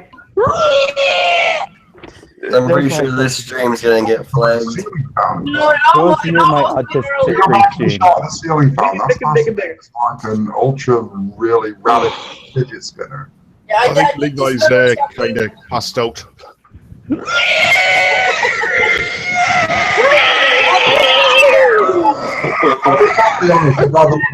Holy shit. Come on, it's not Levi. My ears. Well, you asked to see my Can't autistic hear preaching, you so I guys. gave it my best shot. Yeah. I tried. Freaking ear rape, man. I like to pet baby donkeys. Pet That 'em reminds me of Family Guy. I was like earlier, for those of you who came a little later, I actually did try to stream some Teenage Mutant Ninja Turtles through Rabbit. And Google told me if I continued to do so, they were going to end my stream. That's nice. So I had to Yeah, stop. it's so polite of them to do that. So. Yeah. Because I don't have it. I figured if I didn't have it monetized, it would be okay, but apparently, nope. The very best re I have ever heard came from Harmful Opinions. Sort of I thought you were gonna say that harmful. that guy from, I don't know if you guys remember that the guy on the He Will Not Divide Us stream. The guy who was like, hey, who did the salute? It was ringing the whole time. It was hilarious. Oh God. He will not divide us. Yeah. That movie would not divide this thing was just. I left my blinds open yesterday, and I got my Kekistani flag hanging in my office, and my landlord came and knocked on the door and said I needed to take down that hate symbol inside. And I looked at him. I said, "You don't get the joke, do you?" And she looked at me like I was insane. I said, "It's a parody of of the Nazi military flag." I would have just played along with it and said, excuse me, are you discriminating against my Kekistani heritage? What's funny is she I would have said that with a straight face too. I did that. Discriminating against my Kekistani heritage? That's racist. It gets better. It gets better. Actually, really nice Should have guy. asked if there was anywhere in your tenancy agreement that it stipulated that there was limits to how you could decorate the inside of your apartment. There's actually no restrictions for me as far as decorations. But she came back over with her father, who owns the apartment complex, and I actually did pull that on him. And he looked at me and he just started laughing. and then he looked at his daughter and he said, "I am 71 and I get that joke." I have a quick question for you guys. That's hilarious and awesome. I have a question for you I guys. would have done I so can't- well with it if it was me fault, because I would have smiled at her pleasantly and said no, and then shut the door. Hey guys, Levi has a question. I can't decide what birthday cake I want for my birthday. Should I get tres de leche or pavlova? I can't Why not a decide. little of both? What? I have no idea. Or I What you could, mean. or here's the thing: I could get a cake made from Chinese dead orphans, made forced flavor in a factory, Ooh, Chinese That is dance. and incredibly have that for simple. dinner That is too, incredibly and give it to vegan guys and tell them, "Oh, hey, vegan guys, The you're most eating dead important question Chinese is, orphans that what died from forced flavor. I hope you enjoy your dead children." Levi, guys. that's The racist. most important question is why are you doing my birthday stream talking about your birthday cake? I like that orphan. I like that orphan. I like that orphan. Hey, Guys, I got a question. Dead orphan Teddy's gonna cake, get our yummy. fucking stream flagged. Hey guys, I got a question for all of you. Using Vegan Gains logic that we can't that we eat animals because they're less intelligent than us, then if we had proof that vegans were retarded, would that mean we could eat them? Yes. They fucking taste good. I just want to eat. I want to eat vegan games with mussels. Just rip them off and put them on my now mouth. I understand that animals are not just less. I can't even imagine the they're vegan less self-aware than us. See, the problem with vegan gains is there's not a lot of marbling on the meat. Here's the thing: vegan games is also a steroids abuser. I don't care. I love to eat meat. The thing with vegan games is not just the marbling on the meat; it's the marbles in the head. Well, I don't think you would want to eat him. He's probably has almost no muscle on him and filled with parasites. Seriously, look at all the muscle he has. It's like so big. I'd like to pet his meat. Just pound it really hard. That sounded. I don't care. Take vegan gains to a Cuban Christmas dinner. Take him to a Cuban Christmas dinner, and then take him over to the trash can and show him the pig's head in the trash can. Let him get triggered by that. I know what you're talking about too. You like to pet his meat? Does that mean you're gay? Yeah. The best reaction I ever had to somebody eating the meat that they weren't supposed to do is my friend Ian is Jewish, so he's the kind of Jewish that steers away from pork. Well, my mom and she sent it over to their house because they were a little short on food. Their mother had passed 6 months before, and they were kind of struggling, so she put this in the refrigerator. Sean, who was Jewish and really didn't give a shit whether he ate pork or not, knew there was chorizo in the soup, and he didn't tell his brother. So his brother reheated the soup, ate the soup in the refrigerator, and when he came over to the house, and my mom said, "Did Sean like the soup?" He goes, "Sean didn't get a chance to taste it. I ate it all. It was very delicious." Mom goes, "You do realize it was pork?" I'm going to have to ask for forgiveness later, but that soup was good. You know the argument that vegans use, oh, you wouldn't eat a human, would you? Can you imagine if they said that and the guy who they were arguing with was one of the survivors of those... I bet you vegan gains swallows. I bet you vegan gains swallows, and that's a form of cannibalism. Honestly, I wouldn't mind basically humans. Well, see, if a vegan swallows, that's probably the only time in his life he's getting any real protein. Yeah. I think I know what his problem is. He's an idiot. He's got a tiny dick.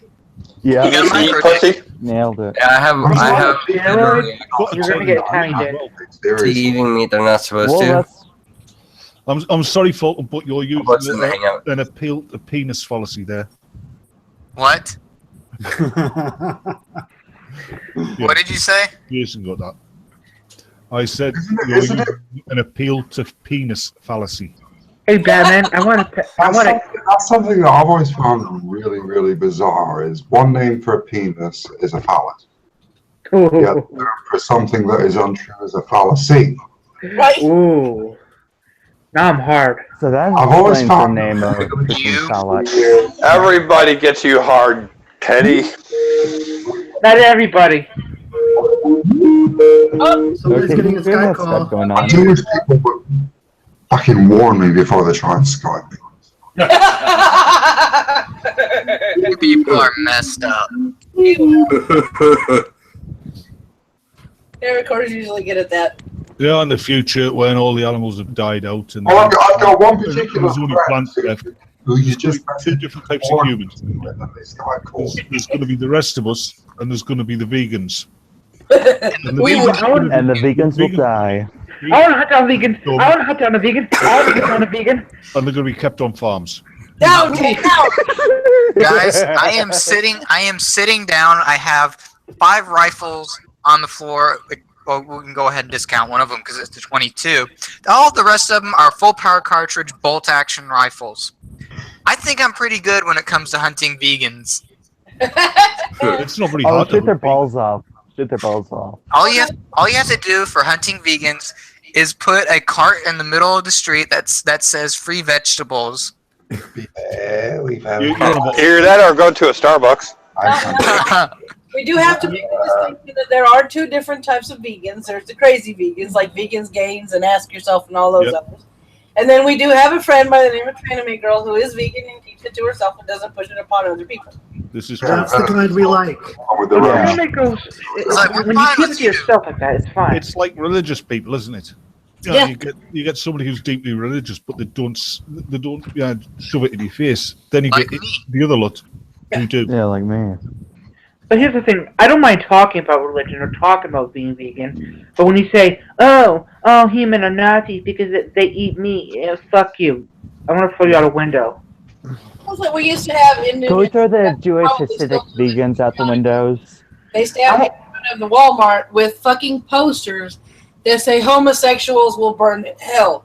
The first time I saw these signs, I wanted to pull the car over, get out of the car, run up to them, snatch the signs out of their hands, tear the signs up, and slap all of them across the damn face. You know, none of them really followed their own Bible. The Bible Yeah. says, "Judge not, lest thee be judged," and they judge everybody. Yes, and I got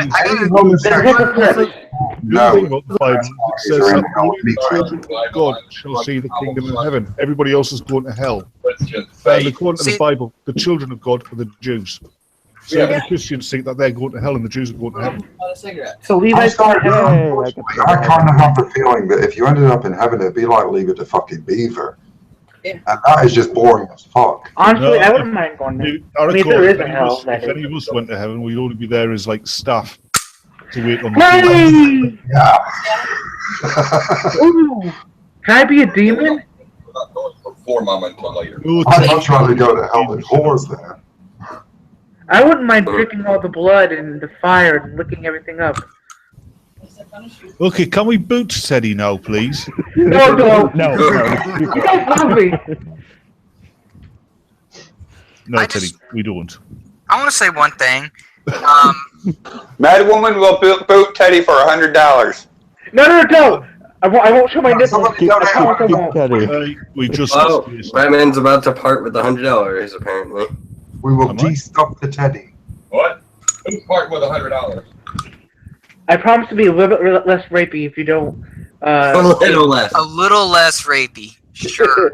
$100 and somebody can ask rape Teddy with their boot. Oh, please not rape me. Ask rape me. Without Fuck no. You couldn't pay me enough. Ladies and gentlemen of the chat, you know the price. I can ass rape you with a bullet. No, I like my. No, nothing like a vibrating bullet. No, I've got a nice 30-06 deer rifle. No, don't ask rape Teddy with a bullet. Surely you've got a shotgun there.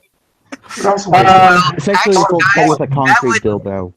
That would be abuse of a good gun.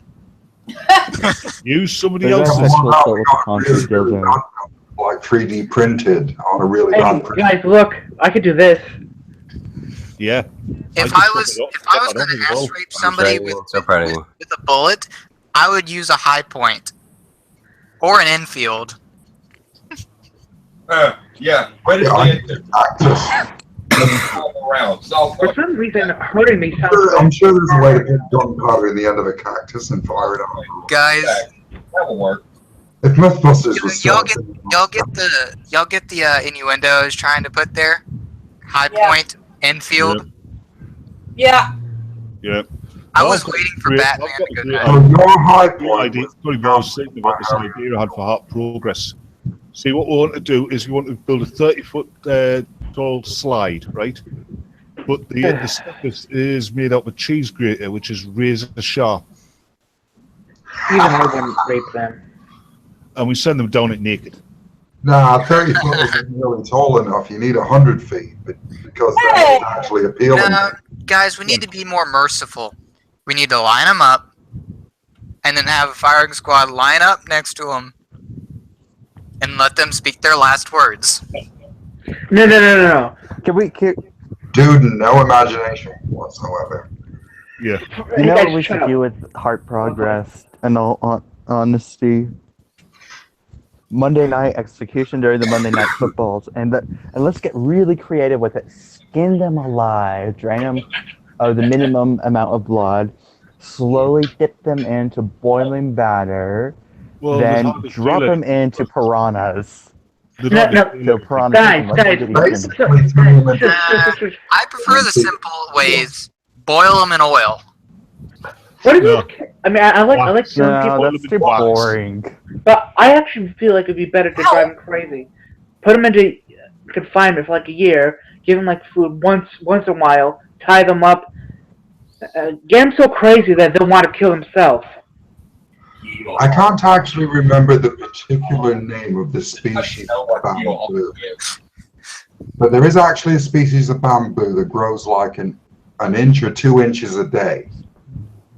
And it actually used to be a form of torture to insert one of those sticks of bamboo into an offender's ass. Tie them to, take them to the floor and actually leave them there. And as the bamboo grew over the course of like 2 weeks, the bamboo eventually pierced through their entire body, eventually piercing the brain. Ooh. Ow! There's also another form of torture that's similar to that, where you would plant bamboo into the ground and then you tie them down with ropes and stakes over it, so that as the bamboo grew, it would grow up through their gut. You may actually be on the same species of bamboo that I'm speaking of, because I remember one particular, I don't know if it's a tribe or if it's whatever, but one particular tribe used to use this particular form of torture. How did we go from cartoons to science fiction to methods of torture? I'll blame Teddy. 4, 5, 6, 7, 8, 9. It's all Teddy's fault. I actually want to torture some of them. I want to grab Blanky and shove him down my throat. Leave him alive. That is why I was on my birthday stream. Oh, it's your birthday. Happy birthday, Mad Woman. Well, you can't have a happy birthday without a I am sorry, guys, but there is one thing out there that I could not debate, because I'd probably get into screaming at the guy that I was going to kill him, and that would be pedophiles. Okay, we're not discussing them on my birthday stream, because no. Okay, I know it. It's already not demonetized. It's already not monetized. Like, don't need to like incentivize. Make it even more. How would you kill Bugs Bunny? Rape him. Inmate. Erase him. Tried doesn't be work. No, that's been tried. Doesn't work. How? There is one way to kill him. How? Say it now, you fucking asshole. I'm not going to say it now, Teddy, because no, you don't deserve it. I said put it like a bomb inside of a carrot. No, there's one way and it worked. I kill everything. We need a drinking game. Teddy, you couldn't kill a bad joke. You put a sign and a carrot on the ground with a string attached to it it says "free carrot." Nope. Connected to the string is a bomb. Nope. Being tried doesn't work. No, but you put the bomb inside of the carrot. No, that's been tried. It doesn't work. There's a mini. Okay, we need to come up with a kill the animator. Drinking games are fun. That's how Bugs Bunny can be killed, with a spear and a magic helmet. Guys. That doesn't make sense. How's that? That's how the Flood killed Bugs Bunny. He used a spear and magic helmet. You take him AIDS? Guys, it's very simple to kill Bugs Bunny. It's just like how the monster in the Holy Grail died. You kill the animator. Like I said, well, that's been tried. The only way that works is a spear and magic helmet. I don't get it. Spear and... Oh, I'm an idiot. Yes, you are. Spear and a magic helmet. Yes, you are. Spear and magic helmet. Okay, since we got Eric over here, I want to ask him something. He won't. You're not his type. No. I don't want to fuck him. Well, maybe. But I want to try my British accent and see what you think of it. Oh God. No, we're not. No. Okay. First, it's Mad Woman's birthday. I won't do it for you. We already established in the Discord you cannot do accents. But he's a British guy. Maybe he'll agree with me. What do you think that man is? Chopped liver? Teddy, you ain't mate. Well, I'll go to the bottom of our stairs. I'll go to the foot of our stairs, I will. Yeah, right, Teddy. Right, Teddy, you right? I'm fine. This is the point where you know that There's nothing wrong with me. More alcohol than I should, because I can't even do a I British would like to accent. dispute that. There's a lot wrong with you, Teddy. I want to shove my foot up your ass. Gather 9 shitlords together. Oh Lord. Well, we got like how many of them in the chat now? Teddy. Teddy. What? We have to establish a fact, my dear. You cannot do an English accent if there was a gun pointed at your temple. In matter of fact, you can't do any accent proficiently if there was a gun held to your temple. Hello, my matey man. I'm for you. Would you like to wish with the? Listen here, Teddy. You gotta get it right. You're gonna end up in my belly if you don't. I'm not looking at you, man. Can you whip it hits? Oh my god, this is fucking awful. Right, man. Aye, Elka, what would you like if I rape you tonight? Hold on, Mark. Why did you try that really bad Welsh accent? It wasn't a Welsh accent. It was supposed to be a Geordie one. It sounded Welsh. I cannot do a Welsh accent. I can't do a Geordie accent. Okay, what do you British guys try to do American accent? What? Do an American accent. I don't think I'm drunk enough yet. You can do north. You can do north, south, west, east. The only American accent that I can actually do is the southern one, and the southern one, do that, which is really weird because the first 12 years of my life I grew up in Michigan. Well, it's the best. No. Hey, boy, put your hands on I'm from Michigan too, man. Would any of you mind if I put my finger up your asshole? Mark, your accent sounds as bad as mine. Okay. I was in a little town called in Huron County called Caseville. Teddy, your finger comes anywhere near my fucking country, I will cut it off. I love you, Batman. I want to chop you up into tiny little pieces and feed you to dogs, Teddy. I want to be I'm gonna shut up. Wolf Girl just put in the chat. Kind of shame Liz is not here with her BBC. I would like to hang draw and quarter you, Teddy, and make you feel it every second.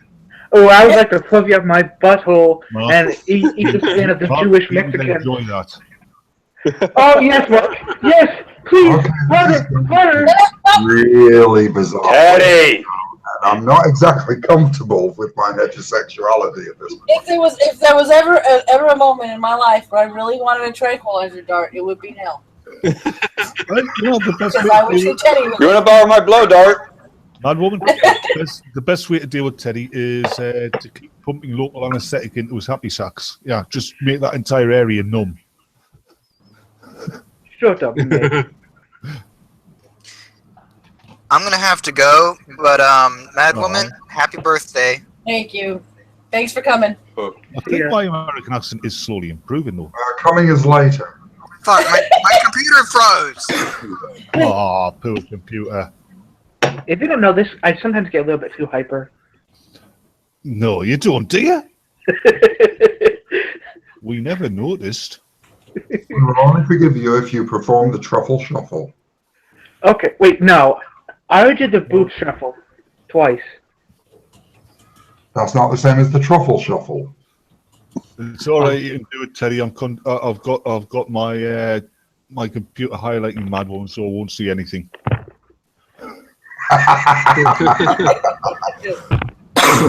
No, we don't need testicles. Testicles are not part of the truffle shuffle. Sorry. But... No, we're not doing that. Nope. Nope. You want to get booted, do it again. No, no, sir. Hey, I had to do what Erica told me to do. All right. I was gonna say just you know. I tell a lot of people a lot of things. Most of them tell me to fuck off. What's wrong with you? Erica? Teddy, I bet you couldn't hide behind your computer chair. Erica, I don't want to fuck off. I want to fuck you. Teddy, seriously. Heel, boy, heel. Seriously, Teddy, I bet you couldn't hide behind your computer chair. Nope. See, I was right. You're too much of a coward. Well, there's not enough room. I'm not gonna fucking fight you, fucking buzzard. Not one of them DX rays. Yeah, there's not enough room. 12 holes. I like the fact that you try and take the piss out of me, but yet he was the one who insulted you. No, that was just Teddy trying to speak and he forgot what he was going to say. I don't think too much. Seriously, Mark, he does that a lot on Discord. I still say $100 and Maddy-MWM will boot Teddy. Please don't put me out. I'm a nice guy, I think. Ladies and gentlemen of the chat, do we have a bid for $100? $100, please? If I only had the money. $100 and Batman gets naked. Okay, from here forward, whoever contributes anything to the PayPal link floating around or the super chat, I will take a shot. I will drink out of my drink, either beer or vodka. Well, yeah, I want to know what Ronan. All right, there we go. There's your chance. $5. When are we going to start to get more smokes? $1, $2, $3, $5. Every little bit helps. I want to know what will be lying on the floor by the end of the evening. I want to know what Ronan got you for your birthday. All I can say is I hope Zeus is outside. No, Zeus is in the bedroom on the bed. That takes Looking back at me to a wondering good conversation we had on Discord many, many weeks ago about peanut butter. Yeah, no. Ooh, I like peanut butter on dogs. Okay, Teddy, that's. I stopped before I finished. I'm still waiting to hear what you got for your birthday, Mad One. Well, Yeah, what was in your loot crate? broke, but my mom got me $50 to spend on, food and booze, so that's what we did. I'm dying to figure out what Liz was trying to do for me for my birthday because she had to mail it and it's not here yet. Oh. Hey, you got this parcel from Liz. It's ticking. No. Ticking is one thing, buzzing is another. Uh-huh. Oh, God, we did that to our maths teacher back in the 70s, the height of the IRA bomb scares. We sent him an alarm clock for his birthday, but we wound it up. Put it in the message in chat, and I concur. If my kids weren't awake, I'd join you and drink some sake. And I'm having trouble with Hangouts. Like, Indeed, ladies and gentlemen, you good Mad Woman, $1 per shot. Jason is roboting. I'm not going to draw you some, but my fist is in pain. I said Jason is roboting. Okay, well, I finally got it to work, so let me refresh. Oh, that's actually pretty bad, actually. Yeah. Before you refresh, Jason, can you, in a loud voice, say exterminate? Too late. Hey, I always say it when you're roboting like that, take advantage of it. Yeah, fair point. I'm going to take advantage of you. You are the doctor. You must be exterminated. No, I'm not. I'm just a gynecologist.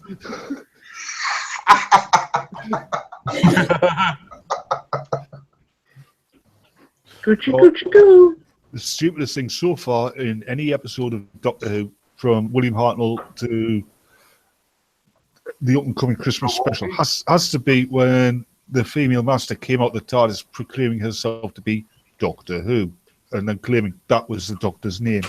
Hello, my name is Doctor Who. I mean, that was just stupid. Even though she grew up with him. Yeah. So that's how nice, because it was enigmatic. And he's no, it's So, not. Wolfie, I concur. Okay. Drink until people get naked. All right, here we go. Oh my God, that's love shot. There's my okay. All right, got the cam on. Mary will Oh my video evidence. Yes, Now you're robot. See you. Fighting the personal eviction from the womb. So here is what's left of my screwdriver, and here it goes. Bottoms up. Go. Well, you've got another one that wasn't worth $5. All right, you've got to take tonight and clothing off now. You think we're joking, don't you? No, I'm not going to get naked on camp. Sorry. I'll tell you what, if I was Mario, I would be very disappointed at this point. I would pay money to get you naked. Nope. You said that about everybody, Teddy. This is where you find out Teddy's. I'll tell you what, that Teddy's Teddy's family's I like like you so much better when I'm offline. Just to make it fair. All right, I'm still on camera. I gotta make sure I'm still. Yep. Okay. Just to make it fair, so you guys can see on cam. I'm pouring the vodka. Ooh, That's enough for about a shot. Maybe a little more than a shot. Okay. In this damn glass, who knows? Okay. That way Mariel knows I'm actually taking a shot of pure vodka. Chug, chug, chug, chug. Take it to the You gotta head. get Take the it to the camera head. because you're roboting a little bit. There. Yeah. Okay. You are. You're roboting a little bit. So my Right. advice is just is in a deadpan voice, say loudly, exterminate. Oh, is that trying to ask me to Am do I that any now? better or am I still roboting? Yeah, Right. you better. We Have we haven't heard actually, Jason ever yet. actually heard Nicholas Briggs saying the Dalek lines without the voice modulation? Nope. Actually, yes, I have. I've looked for it. I've never actually found it. I have. It was back in the 80s at a fan convention. Somebody drugged us to. And he was there, and somebody got to say the Dalek lines without, obviously, without the. It just doesn't sound right.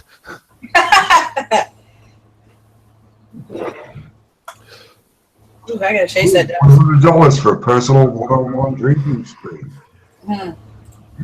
Oh, look, Yeah, we got she keeps like upping the ante, and I'm like, holy shit, I'm already a lightweight. Don't make me. Holy. Well, I have a.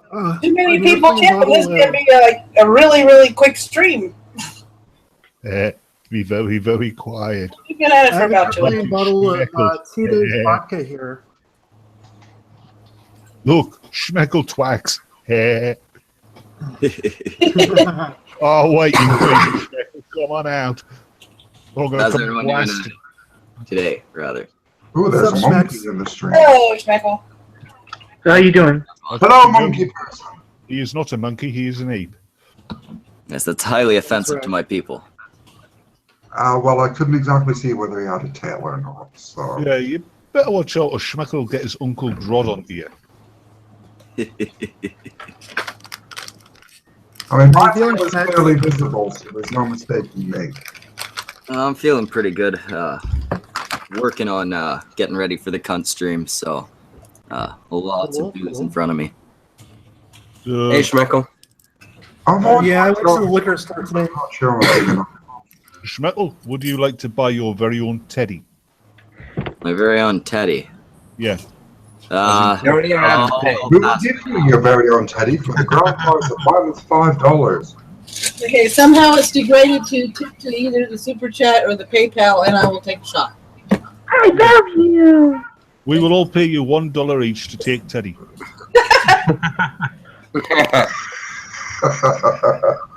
Apparently, a lot of people want to see a very drunk mad woman.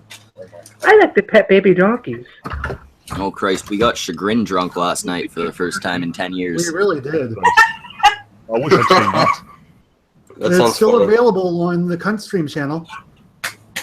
I'll try and check It's that. the most recent one. It's the charity stream we did for Sevi Rose. Chagrin was taking shots for donations, and she got really drunk really fast.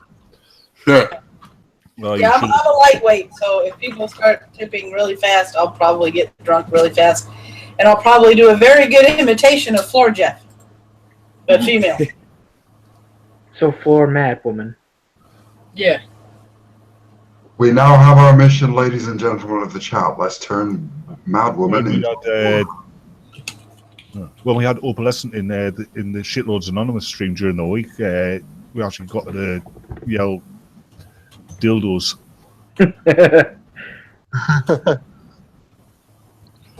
It's just weird hearing that stuff coming out of that like voice.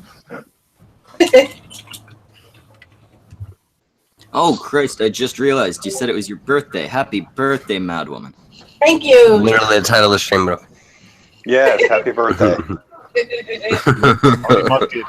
Yeah, 44 years on this earth and over 30 of it realizing that just about everybody I've encountered has been stupid. What's up, Smeckle? Sounds about right.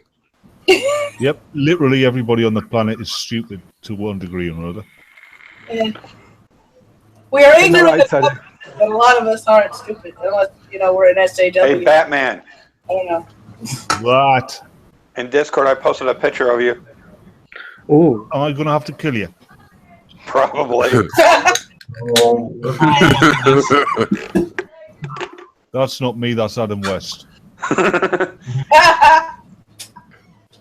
Ooh. But I thought Adam West was Batman. No, Adam West acted as Batman. Adam West. Sexual predator on the face. Yeah, so my name's not Adam West. Sorry, but the only thing I could see was somebody with an AK-47 up there. Oh, sorry, wrong channel. I'm not gonna ask. Oh, it's in shooting the shit. Bad Woman's channel. No, it wasn't Bad Woman's channel. I think it was maybe F's and just looking safe for work. I can see the next series is going to have to be retitled, isn't it? Because she's going to get a male companion, so they're going to have to retitle it Doctor Who left the toilet seat up. Obviously, the utility belt was not supplied by Snap-on Tools. I can imagine an entire episode will involve the Doctor not going into the TARDIS because there's a spider in there. And at the end of the episode, when they pull the spider right, it's going to... The camera's going to pull away and you can see Davros in the screen with sending another remote control spider into the TARDIS. Okay, here we go. I get to hear people on my stream in fight. DC versus Marvel, which one is better and why? DC. Image. Marvel. No, she said DC versus Marvel, so you can't say Image. I have never been in the comic book, so honestly could not give a fuck. Part of the choice, so you can't say Image. Depends on context. I would say DC overall because DC are far less SJW and far less feministy now. Well, I said depends on context. Generally and overall. Marvel hands. Okay, here we go. Same question, but pre-SJW integration into Marvel and how they handle metahumans/mutants. Pre-SJW integration, it was definitely Marvel when they actually had writers and stuff. Yeah, definitely. X-Men was really good. I mean, DC was pretty good. Back then, though, comparing DC to Marvel, you couldn't really because DC was high opera. Marvel was like closer to reality. Yeah. Okay. Taking the Batman character out of the DC equation, because I already know who your favorite DC character is. Name 5 other characters that you like reading in the DC comic book of Batman. The current Superman, the Stargirl. I enjoy Stargirl. Obviously Batman. The Red Hood. The Red Hood, yes, thank you. There's a few more. Off the top of my head, I can't think. The Flash. Okay. I'm struggling now, which is weird. If I wasn't on a live stream and you asked me that, I'd probably be able to answer you straight off.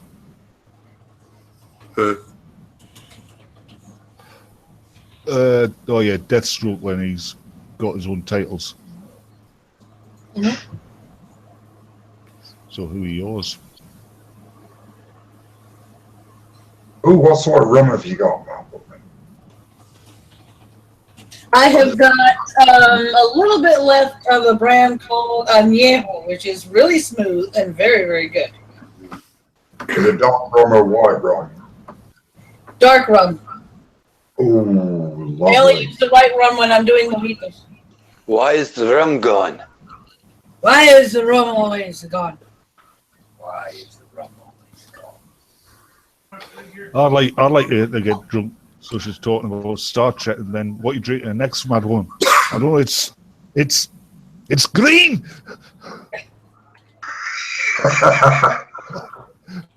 I hate this.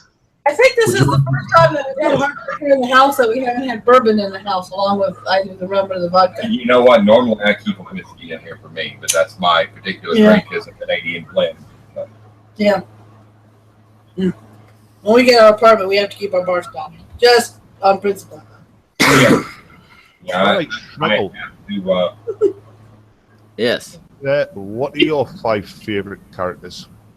Who? Superhero-wise. From DC, I don't know if I could come up with the whole 5. To be honest, I'm not restricting you on companies here. okay, well then. That'd be. Let's Meckle talk. Like that'd be Moon Knight, the Hang original on. Captain. Are you saying we're all bad choices? No. I recall Let's Metal Talk. Yeah, let's Meckle finish the Right, day. we got Moon Knight. Yeah, Moon Knight.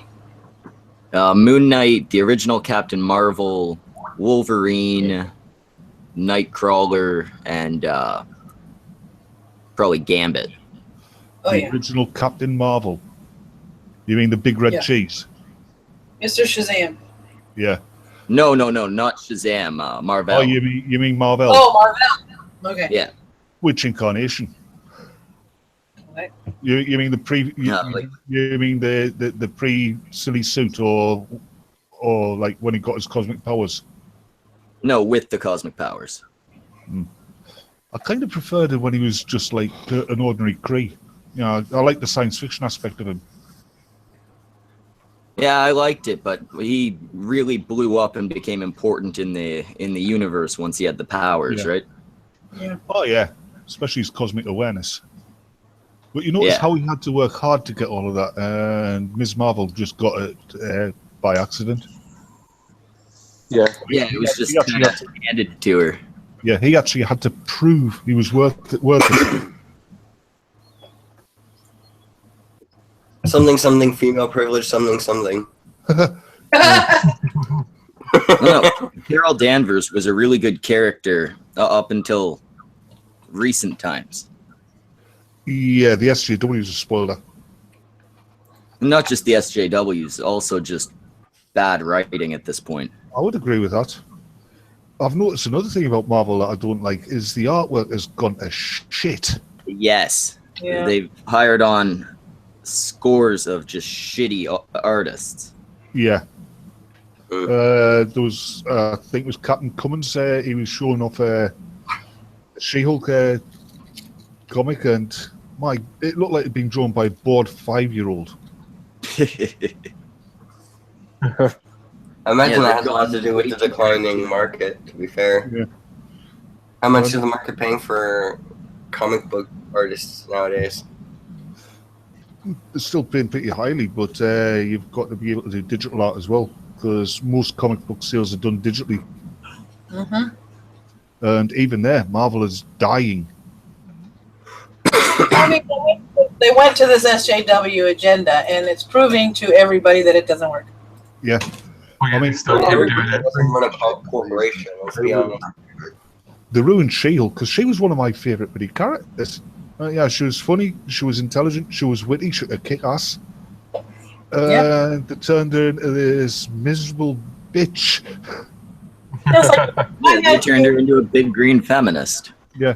It was also. I mean, if I had to choose my 5 favorite characters in either world, they're more, as my friends would say, more esoteric and on the fringe because I like the underdogs. I like the Flash, not because he's fast, but because of everything he had to go through to prove who he was and to prove that he was actually a hero. I kind of like the tragic heroes as well. I mean, one of my all-time favorites is Ben Grimm. Yeah, I like Billy Batson because he was given all of this power because he proved to the cosmos that he was a down-to-earth type of person. And then from then on, he got more wisdom on how to handle his powers. And then, that's how he became Captain Marvel. That's why, Shazam is one of my favorite characters.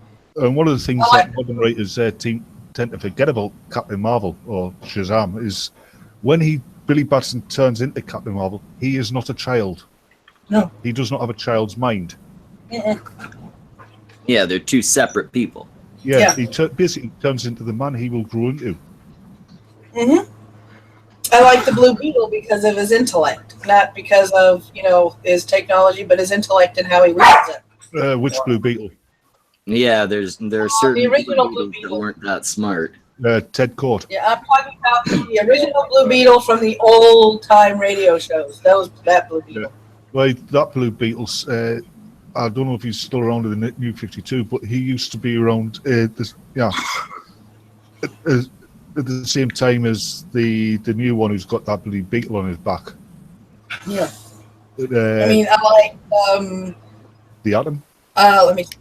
The TV show. I can't remember if it was a comic book or not, because if it was, I never saw it. I like the TV show The Mantis because he was disabled and overcome his disability by using technology to do so. That was actually a pretty damn good show, and I'm saddened that they canceled it. It was before its time. I mean, let's face it. When we were growing up, comic book movies and television shows weren't seen in a very good light.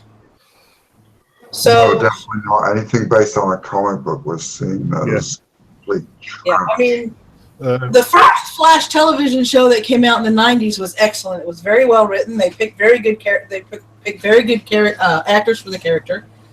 They kept it realistic in the sense that after Barry Allen used his powers, it was funny but realistic. He would come home and either clean out his fridge in order to order 10 pizzas to eat. You're on about the 90s one, John Wesley Shipp. Yes, Yeah. the 90s. Yes. He even looked the part more than Grant Gustin. Yes. Just the face. Yeah. I mean, I like the old Wonder Woman television series. I mean, a lot of people would look at it and say it's corny now, but I mean, it showed her versatility. It just wasn't the strapless bikini all the time. Really, the only corny thing about Water. it, Yeah, if she needed to go in the water, the mystical suit changed into a scuba suit. I mean, they had a lot of really cool special effects for the time in which it was shown. the only really corny thing about that show was Lyle Wagner, who cannot act. Yeah. But Linda Carter definitely did for Wonder Woman what Christopher Reeve did with Superman. Yeah. They took the character and they owned it. What? I'm sorry, but neither Wonder Woman nor Christopher Reeve really inspired me as the character they were playing. That's your fault for being so narrow-minded and having a poor imagination. Well, it's like, to be honest, considering the character they were playing, they should have been far more dynamic than they actually were. Yeah. Well, I mean, it's like, I remember raising my kid, I had to tell him when we were watching, before I played the pilot to MacGyver, and all of us as old as me or older remember MacGyver, that, you know, the time frame it was set in and the limited capabilities of the special effects and everything, and then, you know, made him understand, and he goes, okay, I got this. Yeah. So we watched the pilot, and after the pilot was over, he looked at me and he goes, is there anything he can't do with paper clips and bubble gum? I said, probably not. Probably not. I'm sorry, but I don't agree with Eric here. Favorite thing, and everything. You can fix on a bomb with a paper clip and bubble gum. He said, you got some? Be right back. Okay. I mean, that's what I liked about MacGyver. I liked shows that actually tapped into your imagination. Well, and whether the MacGyver, to my mind, was kind of like Mythbusters, but without the reality. Yeah. I mean, when we were growing up, let's face it, shows like MacGyver and Airwolf and Knight Rider, those were the shows that you sat down and tuned into the television, happened to call you on the telephone. It was one of those TV shows that you answered the phone with, hi, sorry, can't talk now. I'm in the middle of X show. That was a whole era, though. I mean, back in those days, people kind of revolved around television. There was no such thing as a mobile phone. Yeah. And everybody who did have your phone number knew not to call during certain shows. Yeah. Oh, yeah, because there were a lot of good shows growing up back then, and it just seems like to me, television. Certain show on, and they go, oh, phone's ringing. Nah, fuck it. Yeah. MacGyver's on. Yeah, it just seems like the quality of television has gone down the drain, because I literally, when it came out, I tried to watch Two Broke Girls, and I couldn't sit through 5 minutes of it. I couldn't. It was just inane. It was boring. It wasn't funny, and I'm like, okay, this is supposed to be a sitcom, is it not? Why am I not? It's made by the same people in Spectrum City. What are you expecting? Music, whether it's movies, whether it's video games. or whatever, they found formulas that seem to work, and they stick to them religiously. Yeah. And they never venture outside of their boxes. They never take risks. They never do anything different. Yep, never. Right, I'm sorry for this, but I'm back. All right. You know what? Thanks for the warning. Yep. One of the annoyances about Marvel that gets me is what they did to Reed Richards. When you go back to the 70s and even up until the 90s, and he didn't have any social hang-ups like he's written now. Like, he's a typical stereotypical nerd scientist. Oh dear, Wolf Girl, who have you reported and why? He was the leader of the really Fantastic Four. He was a strong person. And now they're just, he's got no leadership qualities. The Invisible Woman runs the Fantastic Four now. And I'm thinking, no. Basically, they reverse their personalities. Yeah. I mean, it's like in the movies, I understand. There are some things you can't translate from comic books and books Yeah. to an actual big screen. So I will give some creative license, some imaginative way to change the story a little bit. But there are some main things in those storylines in that canon that if you don't stick true to, it's not going to ring true to the fans. Like, in the original franchise of Batman, for instance, when they said that Barbara Gordon was Alfred's niece, I screamed no. I'm like, no, you can't do that. I'm not accepting that. You can't change the canon that much and have people accept it. No. Speaking of changing canon, did you guys get to see my Joker is going to be an SJW video? Mm-mm. I mean, I like a good twist as much as anybody, but there's some things that are beyond the realm of imagination. Yeah. So Joker being sane and the head of... How could Joker be an SJW? What the fuck? You can watch my video. But... They're going to make... I'll watch it. Actually, if they did it right, Joker would make a really brilliant SJW. Well, which Joker, because there's supposed to be 3 of them. Yeah, there is 3 different types. Which would explain why he never gets his origin right. Can you explain the 3 different Jokers to me? The way I read about it, as far as Joker is concerned... Female Doctor, yeah, great, I'm all for it. Yeah. So long as they make her a character that is true to who the Doctor is. I doubt they will. Yeah, the 3 different archetypes... Yeah, I really doubt it as well. The 3 different archetypes of the Joker are like the Joker who was back in the 1960s Batman. He was a genius, and he did everything prank-wise, and he was doing everything for the joy of it. Then there was Jack Nicholson's Joker, who tread the line of genius and insanity. Genius in the fact that he could come up with these chemical concoctions to keep an entire city at bay as to what concoctions actually triggered the poison to kill people. And then there was Heath Ledger's Joker, that was chaos incarnate. Still don't rate Heath Ledger's Joker. It's just, to me, it's just a run-of-the-mill. Yeah, it's very well acted, I'll give him that, but it was written as just another action movie psychopath. I think Jack Nicholson's Joker. I mean, I never watched the cartoons, but Jack Nicholson's my favorite so far. Mm-hmm. I mean, Heath Ledger I love the extra to the part, obviously, but he... What was it, Schmeckle? Hold on, he hasn't said much. What was it, Schmeckle? What was that? What were you saying? I wasn't saying anything. Oh, okay. I thought you were about to say something. Never mind. No, I am gonna take off now though. Okay. Good to see you again, Smeckle. Have a good day. Have a good day. To infinity and beyond. But yeah, I was gonna say I love the because I grew up with the batshit insane Jokers of like Batman the animated series and Amanda's Wolfchild has joined us in chat. You might piss some people Mark off. Hamill nailed the Joker. Oh. Mark Hamill is the best Joker. Hands Have down. you ever seen Jane Silent Bob Strike Back? Mm-hmm. When Mark Hamill's playing Cockknocker. That's basically the Joker. the look on Mark Hamill's face when he's playing that character, he's obviously loving every second of it. Oh yeah. That was the cartoon version, right? No. It was a stroke of genius for the animated series to actually hire Mark Hamill to be the voice of the Joker because he fit that role so well. Yeah.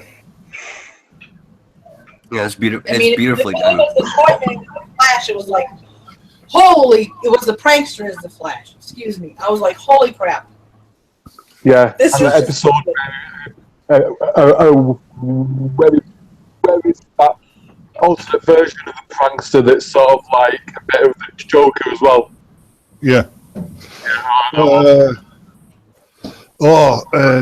Mark Hamill could get the make room for some more Jack Daniels.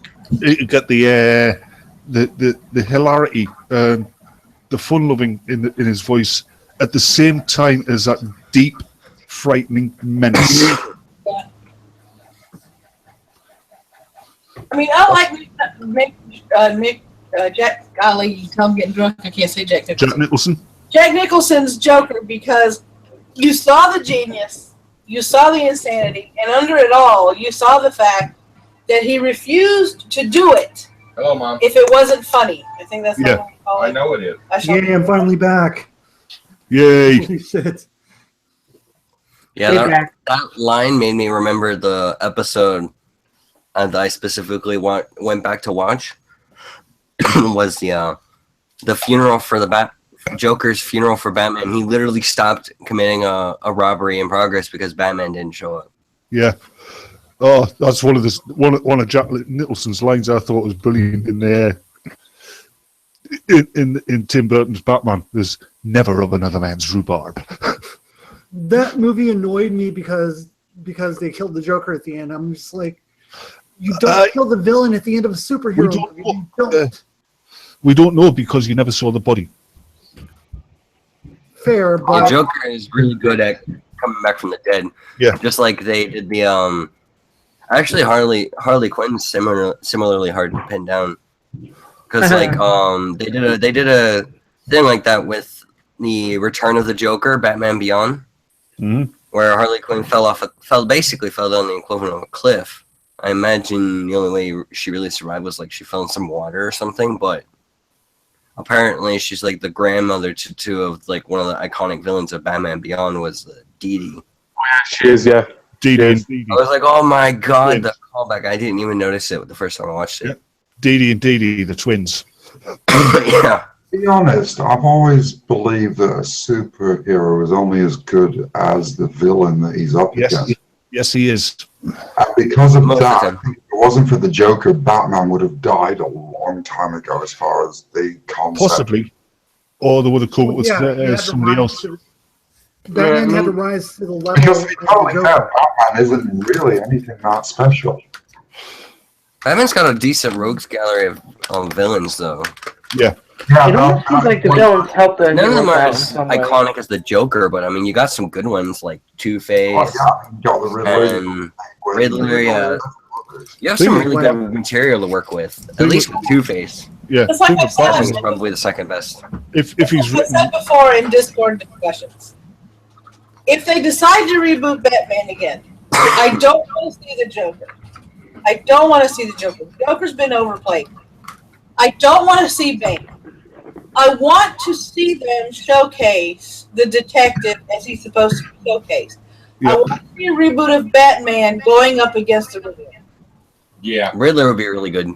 Yes. Because Riddler's iconic and pretty much brings out the detective and Batman. Okay. I actually have a question. with crossovers and that, I've seen when Batman's written well and written the way he's meant to be, he doesn't need his supporting cast. He can do well with any other character supporting cast. To be honest, I thought Jim Carrey There was a Batman Spider-Man crossover, and wasn't as well written as he could be. Batman was actually came out seeming better in that crossover than Spider-Man did. I just have a question. Spider-Man has some really good villains too. Would you guys say that Batman's a little bit insane? Of course. Yeah. Well, I mean, he was emotionally crippled as a child, so probably. No, you get over that shit pretty quick as a kid.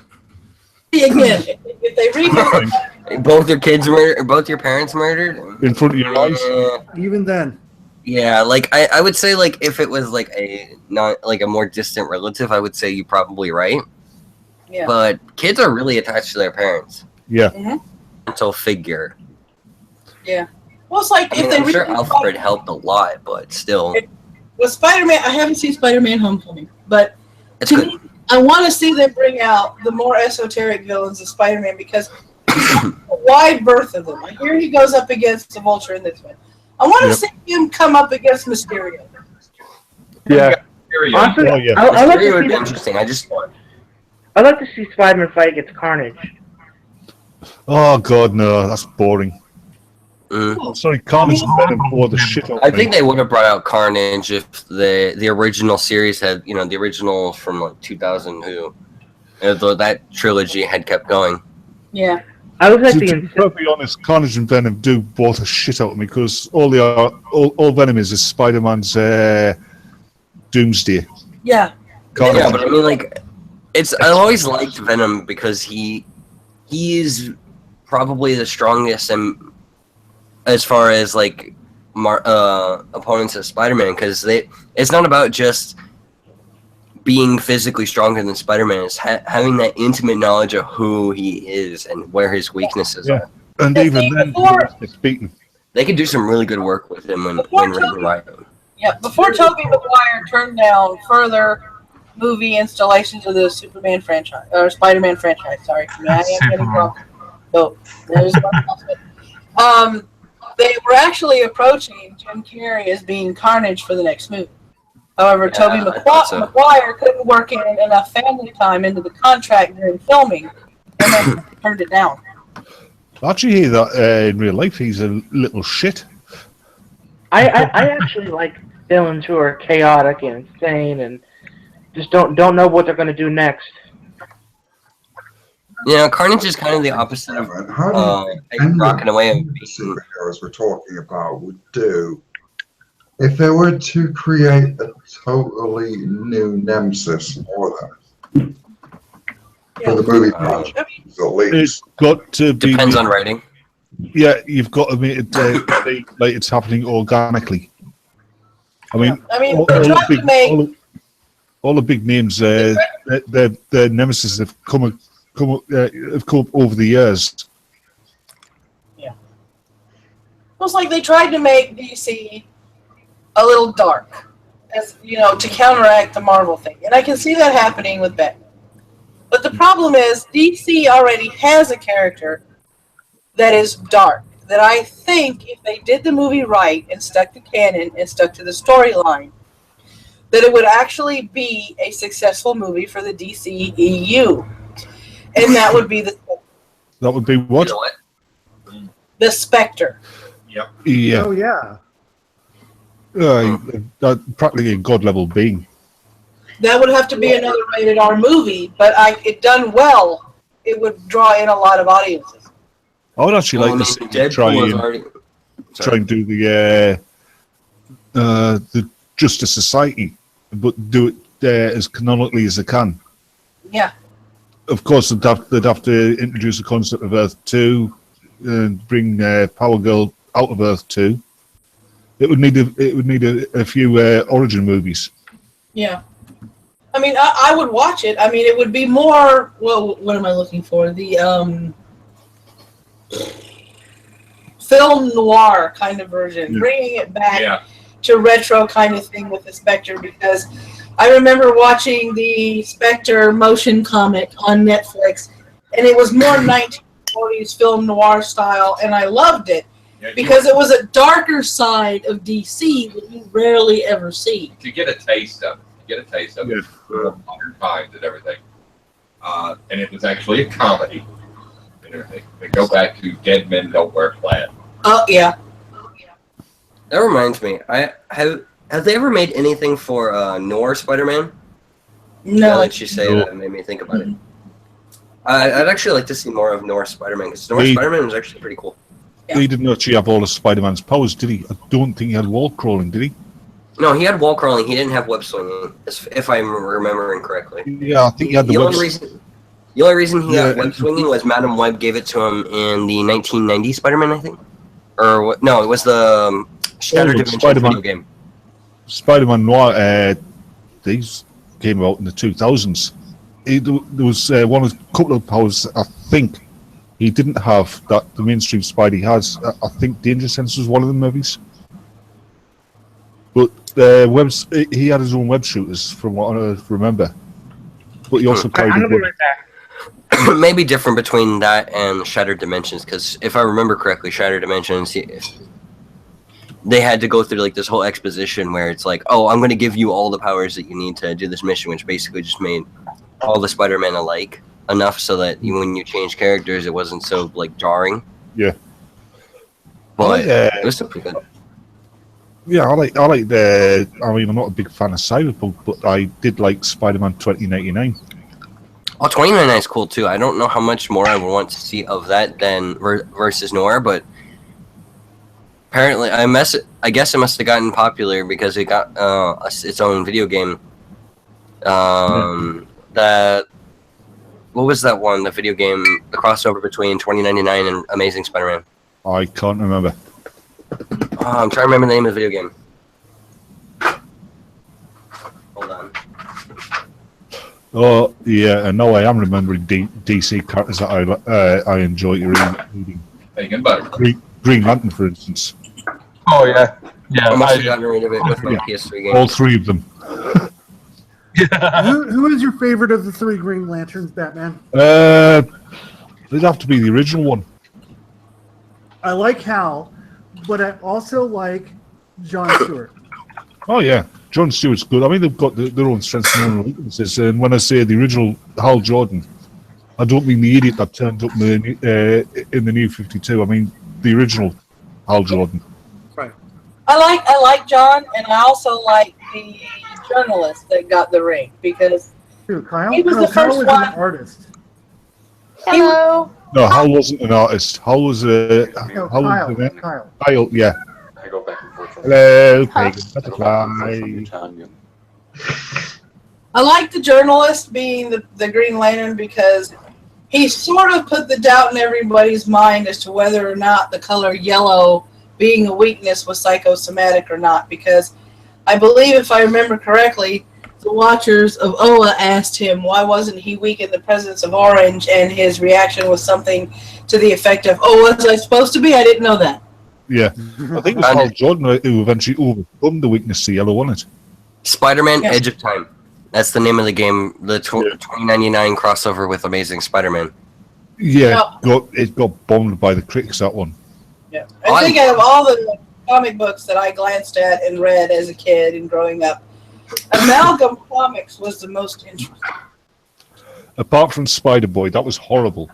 I love Doctor Strange Fate. Well, one thing I really loved about Legend John of the Stewart Dark was he's part of this this experiment by the Guardians called Mosaic. Mm-hmm. That was an interesting series. Yeah. Blackest Night was the best Green Lantern story done. Wait, that and War of the Cause, or the Ring War, whatever it was called. You know the one I mean. Everybody in the panel and everybody on the chat. This is my birthday, so I can do this. There are 2 fairly new content creators on the YouTube platform who, when I am sober, I'm going to stick their links down below and tweet them out for you. One is Pagan Butterfly Kitten. Say hello. Hello, hello. And the other one is Sir Wolfie. Hello, hello, hello. Yeah, you want to go and subscribe to both of them.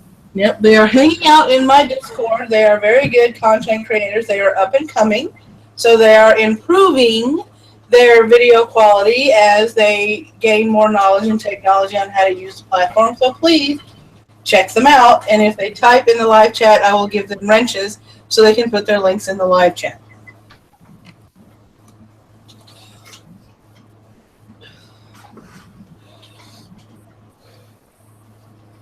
I don't know why, but at the moment I really like Teddy. So, okay, here's a question for everybody on the panel who is a comic book or superhero geek in general. Superman versus Captain America. Captain America would need to add. Hold on, specify. Superman would kill him. Which Yeah, Superman? Sorry. Easy. The classic Superman. Wait, do you mean the there wouldn't original be a Superman, fight. like the beginning? It would be a when you could ruffle only- stomp. There wouldn't be a fight. They would talk. Superman is blasphemy. There wouldn't Superman's fucking OP. There's no fighting that shit with a Superman's fucking OP. vibranium shield. Yeah, like the Hulk isn't. Yeah, the Hulk who can run across the surface of the sun. Now here's one that Batman's going to have to think about. Batman versus Iron Man. Oh, Batman every time. Batman, even without preparation. Okay. It could be close, but I think Batman wins pretty Wouldn't handily. even be close. Tony Stark is a show-off. Both incarnations of Tony Stark are show-offs. Okay. He's a dickhead. But he's a great fighter. All right. Wonder Woman and Storm. Not martial arts wise. But... Wonder Woman and who? Wonder Woman and Storm. Wonder Woman. Wonder Woman. Oh, Wonder versus Woman Storm? stomps hard. That's not even a fair fight. Okay. Wonder Woman and Jean Grey. You on about Marvel Girl or you on about the Phoenix? It depends which Jean Grey you're talking about. Because The classic Jean Grey. yeah, because the Phoenix was not Jean Grey; it was the Phoenix impersonating Jean Grey. Mm-hmm. Yeah, Phoenix is So you're on about basically a Marvel. god. You're on about Marvel. Wonder Woman versus Marvel Girl. Who? Wonder Woman again. Yeah. Okay, here's one that they're a little comparable in power levels. Finally. Doctor Strange and Fate. One's a Lord of Order, but one is the Sorcerer Supreme of his entire universe. So I would say Strange. Yeah, I would say Strange too. Okay, Metal Man says Starfire versus Rogue. Starfire versus who? Rogue. Rogue. Well, I mean, if I Starfire think that begs the question of let what- Rogue touch her, then it's Starfire every time. Yes, but those are both Marvel characters, so come on. Starfire is from the Titan. She's a DC character. It's, I was gonna say, yeah. If Starfire keeps her distance, it's Starfire, but Who was the fire girl on the original Spider-Man and Friends? That was Firestar. Firestar, yeah. Okay, DC versus. This was actually a question. I think it actually became a comic book. The Hulk versus. Oh fuck! No, it was Batman versus Captain America. Batman. Batman. Yeah. I never liked Captain. Death Battle. I don't know if you guys watched Death Battle, but they actually did that one. Yeah. The Captain America versus Batman. It would. Superman versus the Hulk. It depends. If it's the classic, the stronger angry gets, the stronger he gets. It would be the Hulk because the fight would be intense. It would actually drain Superman of his powers faster than he could absorb solar radiation. So Yeah, eventually I thought you Hulk meant would win. Spider-Man versus Hulk. I was about to say that's a little close because Spider-Man's really fast, but I mean, okay. No, he said Superman versus the Hulk, not Spider-Man. Okay, Yeah, more that's- esoteric characters. DC versus Marvel. The Arrow versus Hawkeye. Draw. Arrow, the Arrow. It would be a Death draw. Battle did this one. I forget what it was. They actually demonstrated that one of them had better feats, but I just fucking can't remember which one. I think it was Green Arrow. I think it would be a draw. Or no. Who was it? I agree with Batman. Hawkeye is a train that sat. Period. Yeah. Yeah. Anyway, I think I'll pass. I'd say the Arrow. Have that. They don't want to kill anybody. Street. Hold on. What was that article? I couldn't hear him. I think I've passed the point where I'm too drunk to continue with this stream, so I'll ask Madwoman for permission to shill. Go right ahead. Oi, people of the chat, all 15 of you, go subscribe if you haven't already. And after having said that, I will wish you a very happy remainder of your birthday. Thank you. And I will wish the rest of you a very pleasant evening. And I will. You as well. And if you type something in the chat, I'll make you a mod long enough for you to put the link in there so people can click and sub to you. Oh, that's too fucking difficult. Just click on. Oracle. Happy Christmas. It's Christmas already. Hey, Good evening, Aircore. I gotta get to work on that. Yeah, I hope you wake up without a hangover, Oracle. Pagan, you are now a mod, so you can post your link to the channel in the chat. Later, Aircore. Later, Aircore. Be safe, man. So my question is, which one is stronger, vibranium or adamantium? Because I'm not sure. Adamantium. I don't know. That's Marvel the shit. strongest tensile strength in that, but vibranium can destroy it because vibranium not only absorbs any energy, but it vibrates so it can cut through anything. Yeah. Vibranium can cut through adamantium. Really? Yeah. Yep. Because when the Hulk, when Banner gained control of the Hulk transformations, and he became a hero and that. Alicia Masters sculpted a statue of the Hulk out of solid adamantium using a vibranium chisel. Oh wow. That's badass. I don't read that many comics anymore, so like my knowledge it's not rudimentary, but I have very limited understanding of like comic book shit. Yeah. So I just haven't seen that many interactions between adamantium and vibranium. So I wasn't Out sure. of all the movies from comic books made in the Marvel universe, which one would you think is closest to being canon? Is he what? Closest Out of all the comic book movies from the Marvel Extended Universe, which one do you think is closest to canon? That's a hard one. I would go with the Avengers one if you're setting it in on Earth's on the Ultimate Earth, because it's not canon to Earth 616, but it works for the Ultimates universe. Because asking the Batman expert in the group, I actually had all 4 different colors of the cover in the first 4 volumes of the Dark Knight. Which one, comparing that to the original Batman universe, would you say was a little more accurate to who you think Batman is? Oh, that's a hard one. That I don't think I've come across those actually. Nah, I can't. Nah, I don't know. I don't think I've come across those ones. The Dark Knight ones. Batman got stumped for once. I know. Yep.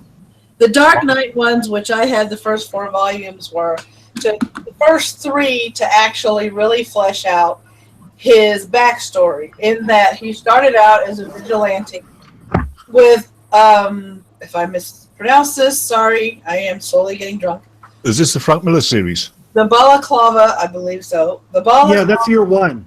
That's year 1. And the dark garb fighting crime before he found the bats and took on his Batman persona.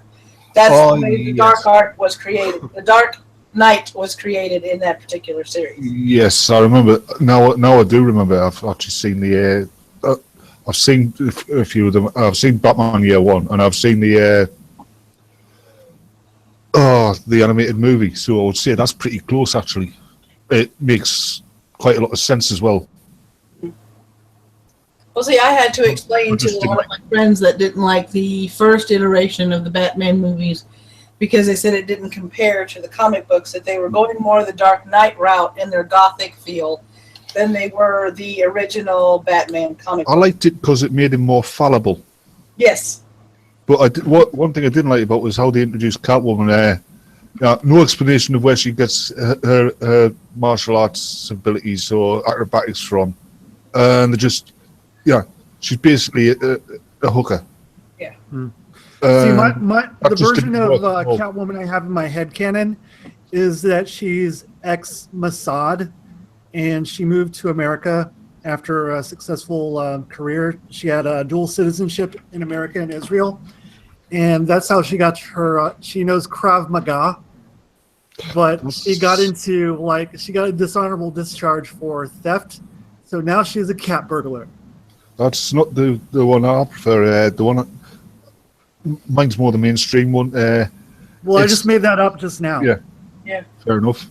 Nice one. The Mad Metal Man wrote in the chat, the Arkham Asylum comic series 92 or 93 was an awesome little series. Bats gets locked up in the asylum after he murders a cop. Yeah, I remember that one. That was basically an Elseworlds title. I've always held the belief that the Suicide Squad on the screen probably would have garnered a lot more attention and been a little bit more successful if instead of screwing it up the way they did a live action version of the animated movie Assault Asylum. Yes, definitely.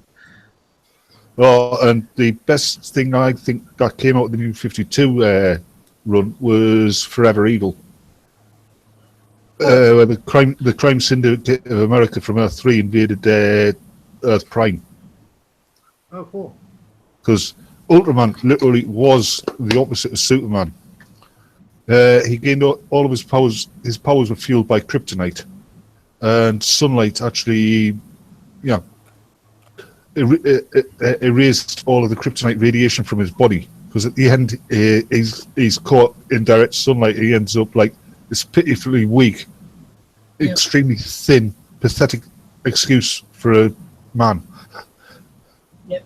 I always felt that DC shone the best when they stepped out of the comic book era, when they did animated movies and they did their animated TV series. It just doesn't translate well to them because of all the red tape they have to go through to put it on the big screen. I mean, I loved Assault on Arkham. I love the Red Hood. I loved the Silver Age one. I can't remember the name of the movie now. Oh, another. The one about the two different worlds. And also the one where the Flash, for the first time, actually became serious, where Superman was going back to confront Darkseid, and he told everyone to let him handle his business. The one you're on about on Two Worlds, that was Crisis on Two Earths. Mm-hmm. That's the one where Earth 3's president was actually Deathstroke. Yeah.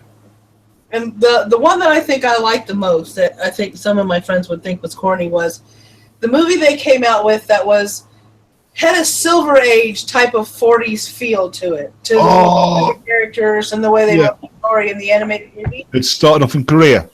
Yes. Yes. So, what did I miss? New Frontier. Yes. New Frontier. That's it. Fidget spinners, bro. Yeah, Wonder Woman was another bitch in that, wasn't she? Yes, she was. She was. I mean, you can understand her reason, but even so. Yeah. I would like to see one particular DC movie, but I think it would break the bank, especially if they stuck to canon. And that would be the alternate world of Kingdom Come. Oh, yeah. Well, one I would like to see, Batman-wise, is there's 3 different stories in it, covering quite a few issues. It's the one where Batman Batman fights Dracula, then he's a vampire and he's trying to control it. And the question I have about the movies is, but they bring him back because the crime rate's gone up. The question I have about the DC movies is, are they going to have the other 4 Supermen come out because Superman got killed by Doomsday? Oh, that's no, because they hinted that he was coming back from the dead at the end of Batman versus Superman. But it wouldn't follow the timeline right without Superboy and the Eradicator and the Cyborg and Man of Steel. Sir Wolfie, it isn't following the timeline because Superman didn't die until after the Justice League was established. Well after. It was fighting Doomsday, though. And that was well after Lois Lane had actually learned his secret identity as well. Yeah. I know, but they already had him fight Doomsday, so... Yeah, that wasn't Doomsday. I mean, come on. Doomsday. There's one big thing that got wrong in that film. I mean, they've shown that Superman's going to, after being poisoned by kryptonite and killed by Doomsday, he's going to come back from the dead. Yet General Zod didn't, and all that happened to him was he got his neck snapped. And to a powered-up Kryptonian, that's going to be like getting a hangnail.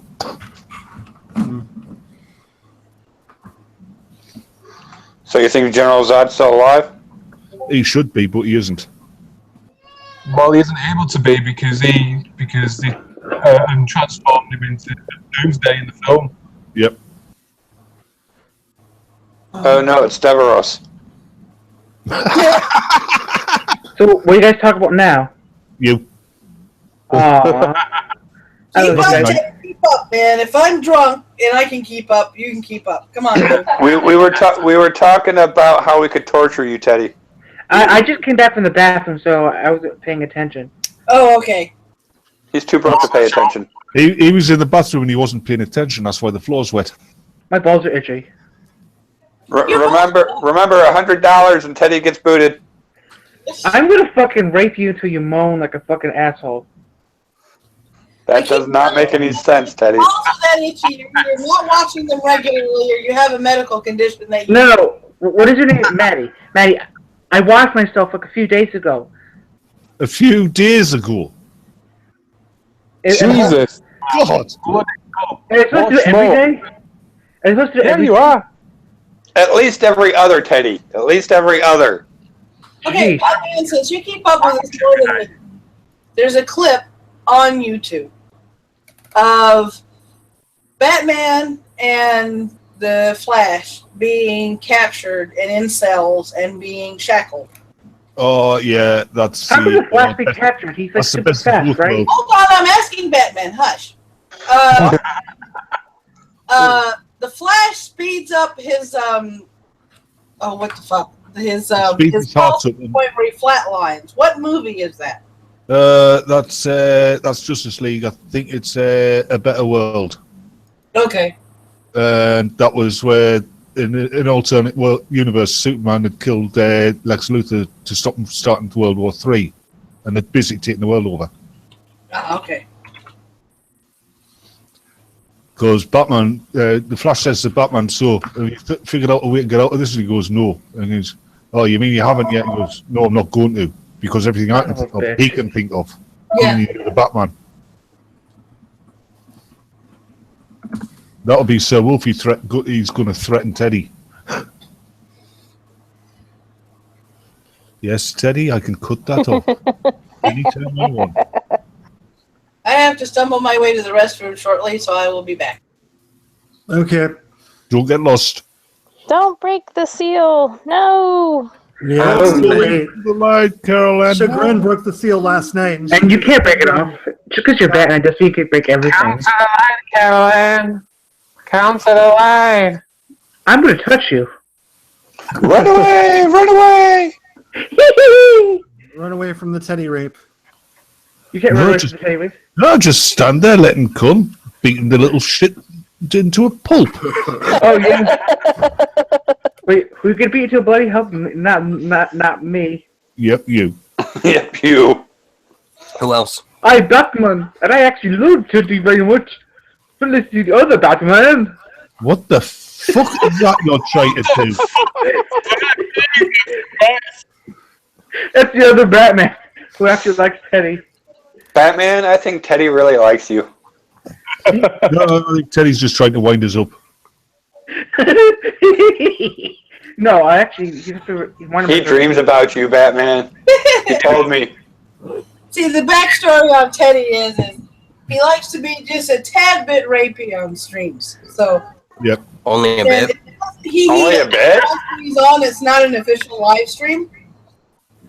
Unless he says he's going to touch somebody, it's not Teddy. Right. And if he's, it's not an official live stream. And so I have found a way, unfortunately, to make him hee-hee, even though he's not in the mood of hee-heeing. And that is to imitate a particular Korean dictator.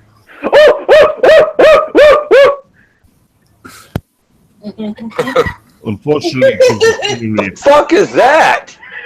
I said hee-hee, not blow a load. Oh, Maddy-MWM, you get me so hot. On Crazy Teddy's doorstep. We really need a shotgun. You blow off his head. My penis is a shotgun. I will smite you, Batman. Which one? Which penis? I got 12. Okay, so for those of you who have not heard it, and the fact that I am drunk, my opening line for my imitation of Kim Jong-il. Oh, There we go. oh there! I fired missile to make up for my small dick.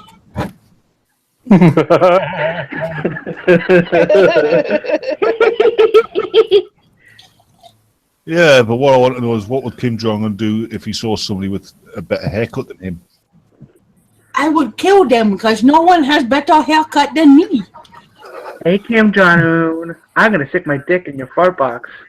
Hero, you horny motherfucker, and you stay away from my fart box, whatever that is.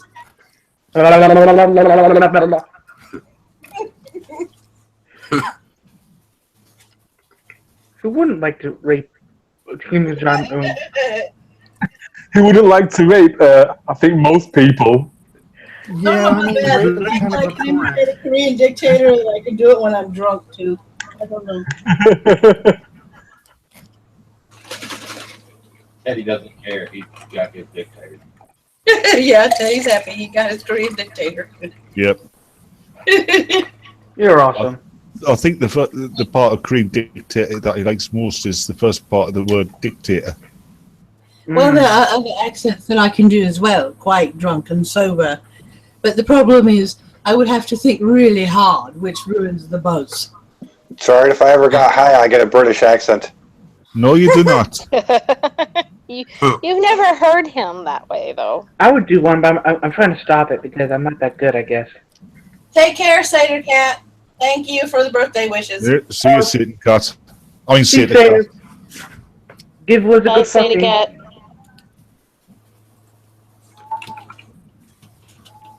And just pretend I didn't say anything.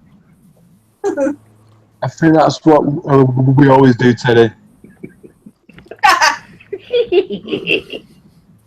All right, guys, I'm gonna head off.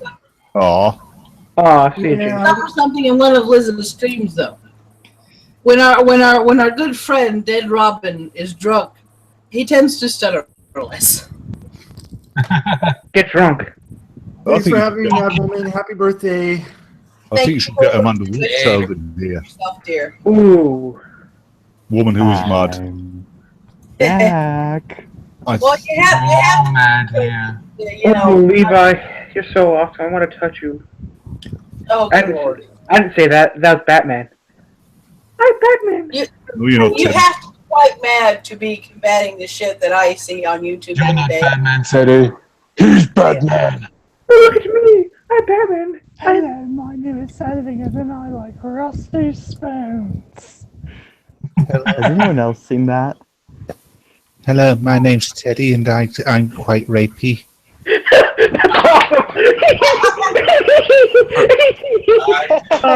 Teddy, chill. Inside. You're gonna get me to come one day. Oh, thank you for the birthday wishes, Hunley. Happy birthday to you. We're not listening to Teddy.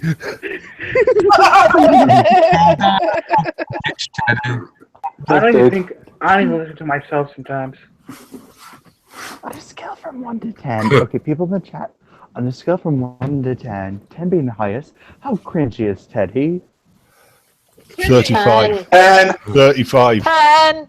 35. Get up over 9,000. 10 million. Over 9,000, like that person said. Okay. He's rapier than the entire population of Planet of the Rapists. He's the reason why we have rape culture. He is rape culture. In terms of Marina Shut Up to Steve Shive's cringy, he's somewhere in between. Now, No. you asked me about Lord of Cancer when he does his ASMR. He is off the charts cringy because that shit even makes me cringe. Actually, no, he's not off the charts. I think Teddy is at least one Christy Winters. Levi here is 300 Christy Winters. Well, see, I have a cringier person than Christy Winters, and her name is Zinnia Jones. Oh my gosh, no. No, I would not compare either of those two with that person. No, I wouldn't either. I think more cringy than Zinnia Jones is Christy Valentine. Well, see, I haven't come across her, so I can't make a proper judgment. But I have done response videos to Zinnia Jones. And my God, this woman is so damn cringy. In her day, I think the response video I did was after Trump was elected. And she said, it's because of all you white people. And my response was, have you looked at yourself in the mirror lately? You are paler than the whitest white person. Yo. Yep. Oh, hey, dog. When I commented, I made a brief commentary on this one channel. Are we talking about Cynthia G? Oh, I'm not. I was saying that I was going on Cynthia G is so, she's really white for a black person. Yeah, that weave she wears, those clothes she wears, the house she lives in. She's just yeah, she's appropriating white culture. There's 8 people. Oh, I think we lost Adrian. Thank you for the birthday wishes. If you're leaving, if your connection's crappy, we'll see you soon. Like I said, I think we should get Amanda Wolfchild in. She's sweet. Yeah. Is Amanda still out there? I think so. Yeah, she's in the chat. I shall send her the link. Somebody has. I'll put it. No, I don't care who joins today. Fuck. Somebody has some wind behind them. Yeah. Amanda Wolfchild, check your DMs. Do it, or I will finger you. Whichever one comes first. I'm buying nothing. Mad Metal Man says, get in. Tell Hunley to get in. Hunley, get in. Get in, Hunley. Hunley, get your buddy in. Yeah. I get my butt in your asshole. Come on in, number 9. But time. I swear to God, if you come anywhere near me, I would drop kick you through the roof. I can fight you, Dad, Rob. Oh, wait. Yes, you can fight him, but you can't beat him. I could grab. I could. Fuck, I lose. I am. Teddy, let's face it, Teddy. You couldn't fight your way out of a wet painted bag with a fucking stunt double. Speaking of Ted. Batman, there's a slight inaccuracy there. You'd have to fit in the paper bag first.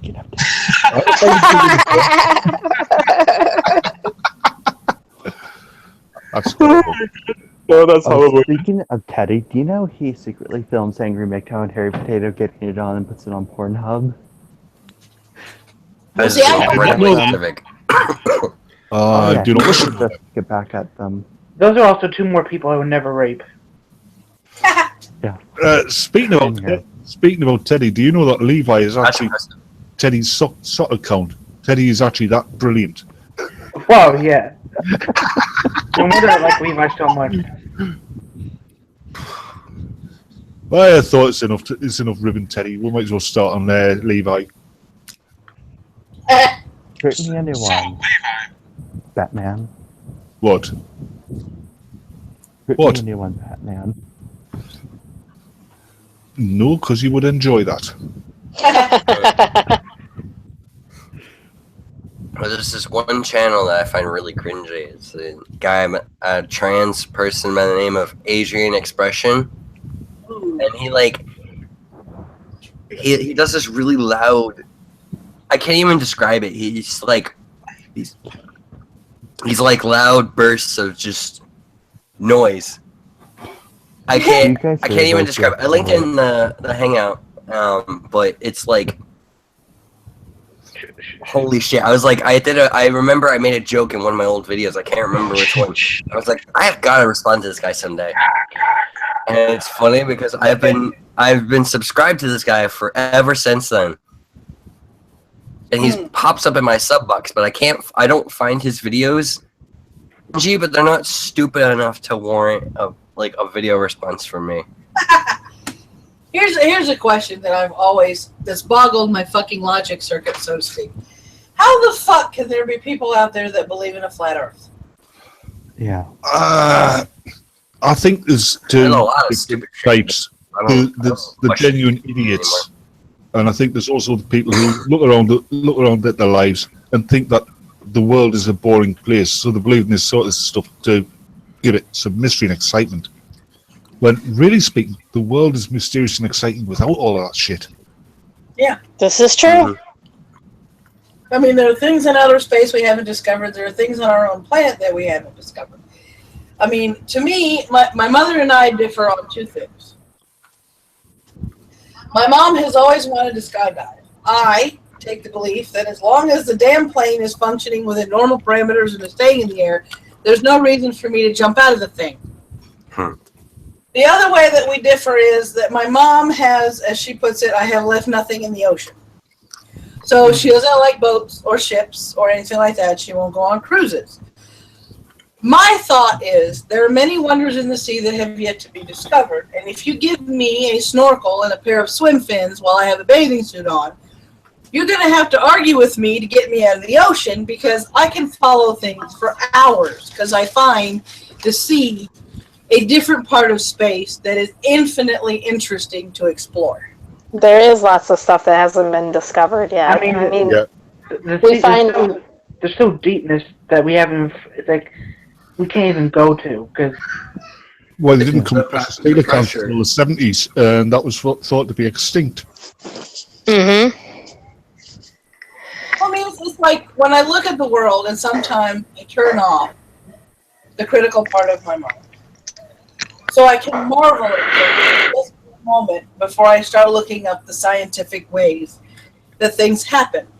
One of these is, if you look at trees, the mighty oak to be exact, there's this huge, gigantic, majestic species of tree that comes from a nut that is smaller than the palm of your hand.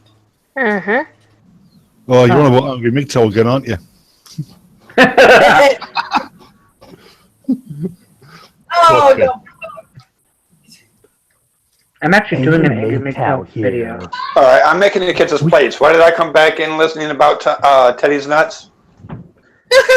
Close. Sometimes I really believe that in order to enjoy the marvels and the wonders of the world, we have to shut off the critical part of our brain and think like a child. Because where we understand where bubbles come from, they're infinitely marveled if you put them in a tub with a cup and they see the bubbles come up after they push the cup down and then they turn it over. We can learn a lot from children that a lot of people don't really understand. And it's the fact that we've become so jaded and so critically minded being adults that we forgot how to shut that part off of our brain and just enjoy the wonder I would say that children enjoy. I would say that sort of case. Oh, I agree, Matt. I mean, personally, understanding how something works doesn't detract from the enjoyment of it or the wonder of it. It actually adds to it for me. But some people are different than that. They take it the literal, logical way, and that's the end of it. And as a male, I like to watch shit blow up. Does that count? So, speaking of wondering and stuff, it's making me happy. Right. Giggly. Those of us who watch the explosion marvel in the explosion and the way it goes outward in its destruction and the beauty of the explosion itself. However, you have those that are so logically minded and based in chemistry that they will sit there for an hour and explain to you how the combustion happened. Mm-hmm. My dad's kind of like that, where he will not enjoy a roller coaster ride. He'll sit there and he'll like put on this like straight face and just not move for the entirety of the 2 or 3 minutes that the ride's going. Mm-hmm. My dad says he likes to he can't enjoy just sit back and enjoy the ride. He has to sit there and think about like the physics of it. I actually like I can think about how stuff works, but I could do both. I could think. Yeah. My dad was like that with roller coaster rides. That wasn't because he just didn't enjoy them. It was because they terrified him. Yeah. But some it's people like, are. Going along learning from children. When children are born, they're not prejudiced. They don't have preferences. It doesn't matter what the kid looks like across from them. If they're playing with the same toys they're playing with, they're going to play with those children. And I wrote a poem a long time ago that was stolen by somebody else about how we can learn from children by watching them play. Because children don't care what you look like if you want to play. come play. Yep, It's exactly right. Concept. Yep. You know, it's such a simple innocence Kids can be fucking a lot of ruthless. people have lost nowadays. Kids can be fucking ruthless though. They, they can. can. But where do they learn that ruthlessness from? They learn it from their parents. And each other. Yep. Kids, even without parental or adult influence, are pretty damn ruthless. Mm-hmm. Because kids haven't developed that center point. Kids are either good or bad. Yeah. Or vicious. There's no in between with children. Yeah. This is true. I've never seen children as either good or bad. But as I told my kid, you're not a bad kid. You just make bad decisions. Yeah, well, no, that's not what kids I that are mean. just flat out mean, Maddy-MWM. Kids can be bad or good. They don't have any in between. When they're playing, they're either good or they'll decide to be bad. It's because the brains are still developing, the personalities are still developing. I mean, when a kid says that they hate you, at the moment they say it, they mean it. With every fibre of their being, they mean it when they say it. 5 minutes later, they don't. There's only 2 groups of honest people in the world: intoxicated people and children. Very true. I'll add to that. There are 3 groups of people in the world that are brutally honest. Small children, drunk people because their sense of reason is gone because they're so drunk their inhibitions are gone at this point, and people who are so pissed off they don't think before they speak. Yep. This is true too. Mm-hmm. That's why they say think before you speak. Well, you forgot the 4th group. Failed politicians. Yeah.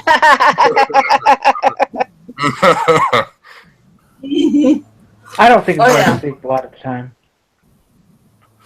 You know what? I'm sorry? Well, I was just saying, I don't think before I speak a lot of the time. We noticed. We know, Teddy. That's why we like you. Oh. But I try not to get angry, so. No, at least not brutally angry. Yep. Here's another question from a drunk person in my story with Batman. Have you seen horror films, and if so, which one's your favorite? Have I seen what films? Horror. Yes. Which one is your favorite and why? What, most favourite out of the lot? Mm-hmm. Oh, God, that's a question. Now I'm running through all the horror films that I've ever seen. The closest I could get is Night of the Living Dead, the one from 1968. Ah, Romero. Yeah. It's because they didn't truly explain how it was happening. That is true.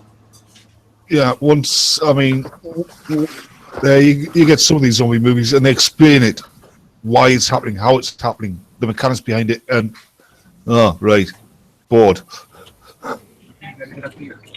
Romero kept the mystery. For the longest time, I usually liked the Friday the 13th movies. But now I'm actually getting into the Nightmare on Elm Street more. Okay. Now, why would that be? I like to cut. After a while, Friday the 13th just got boring. They did the same thing over and over again. But I like the silliness of Freddy Krueger. Sometimes villains. Okay, go on. Go ahead. I'm just like, sometimes villains can be like, "Oh, I'm gonna kill you." That's fine, but I like ones that are campy, silly, just fun, and just in general. Best horror films also have a good story. Oh, yeah. How about you, Sir Wolfie? What's your favorite horror movie and why? I don't know Evil if Dead. he's that. Okay. Evil Dead. Bruce Campbell, it's actually a trilogy, but it ended up slapsticky in the end. But Evil Dead was always my favorite. It was the first one that I ever watched. Okay.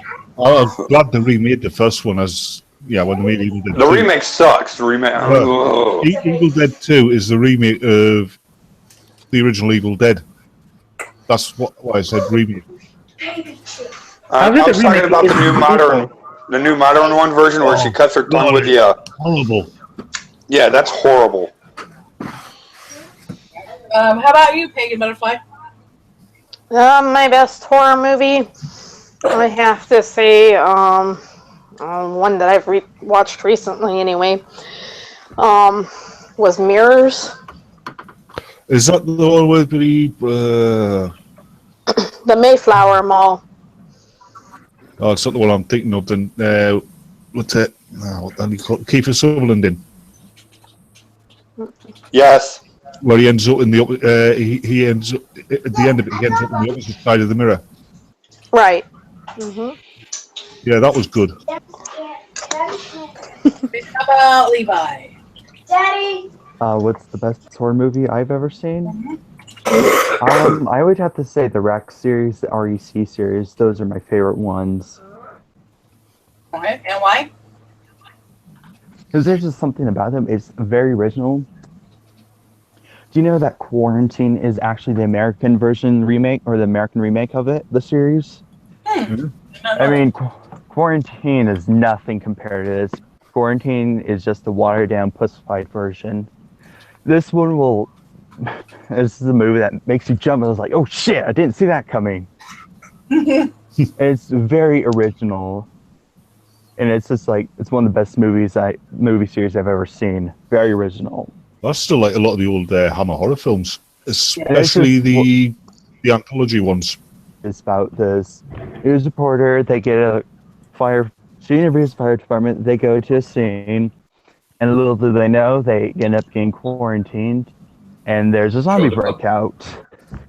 And basically, the only way to get out is to go through the penthouse. Show the public. Find the key to the penthouse. And at the end of the first one, she's actually reaching for the camera and trying to grab for it, and she gets grabbed, and it's pretty creepy as all get out. She's screaming too. Okay. How about you, Mark? What is your favorite horror movie and why? Alien. Original Alien. Just because from when I first saw it, I must have been about 7 or 8 years old when I first saw it. And that was like my first like horror type thing where it was like it scared the living shit out of me. And since then I've always been, I've always enjoyed them. I've always sat down, watched them, and loved them every single time I've seen them. Mm-hmm. Oh wow. Air Duelist, how about you? I don't like horror movies. You're boring. Go away. I've never watched one. I think mine are less on the jump scares and more on the psychological horror. Like I liked the creepiest one that I would consider a gothic horror movie was the one where the guy went to investigate the asylum and it found out that he was the one that was crazy. Mm. Yeah. Oh yeah. I'm familiar. I can't remember the name of it. Was that Michael Ironsides? No, but I know I'll probably remember it. I think Kiefer Sutherland the star of that movie? No. Who was it? You're more sober than me. Leonardo DiCaprio. Oh yeah. So you like? Go ahead, Batman. Thank you. So you like the prequel to The Thing, did you, Mad Woman? That's it. Shutter Island. Amanda Wolf got it. Shutter Island. Yeah, that's right. Yeah, that's a good one. It was creepy at a psychological level because you never exactly knew who it was, what was going on until the end. Right. The other horror movie that I liked was more cerebral in nature, more psychological, and that was The Ring. Oh.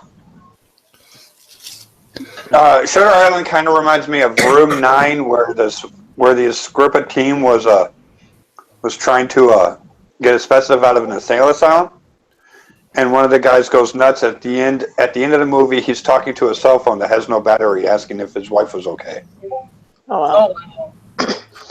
No. Go ahead, Pagan.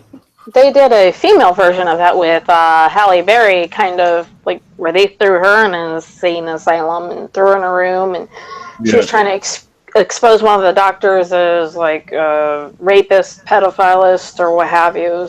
Oh jeez. I can't remember the name of it though. Gothica. There you go. Yeah, that was terrible. I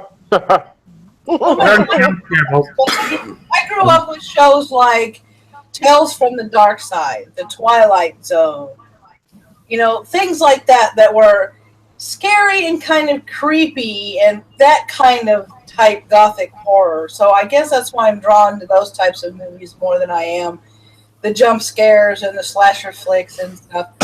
I enjoyed Tales from the Crypt as well. Yeah, I watched the Tales of the Crypt when I was 10, the actual movie, on New Year's Eve.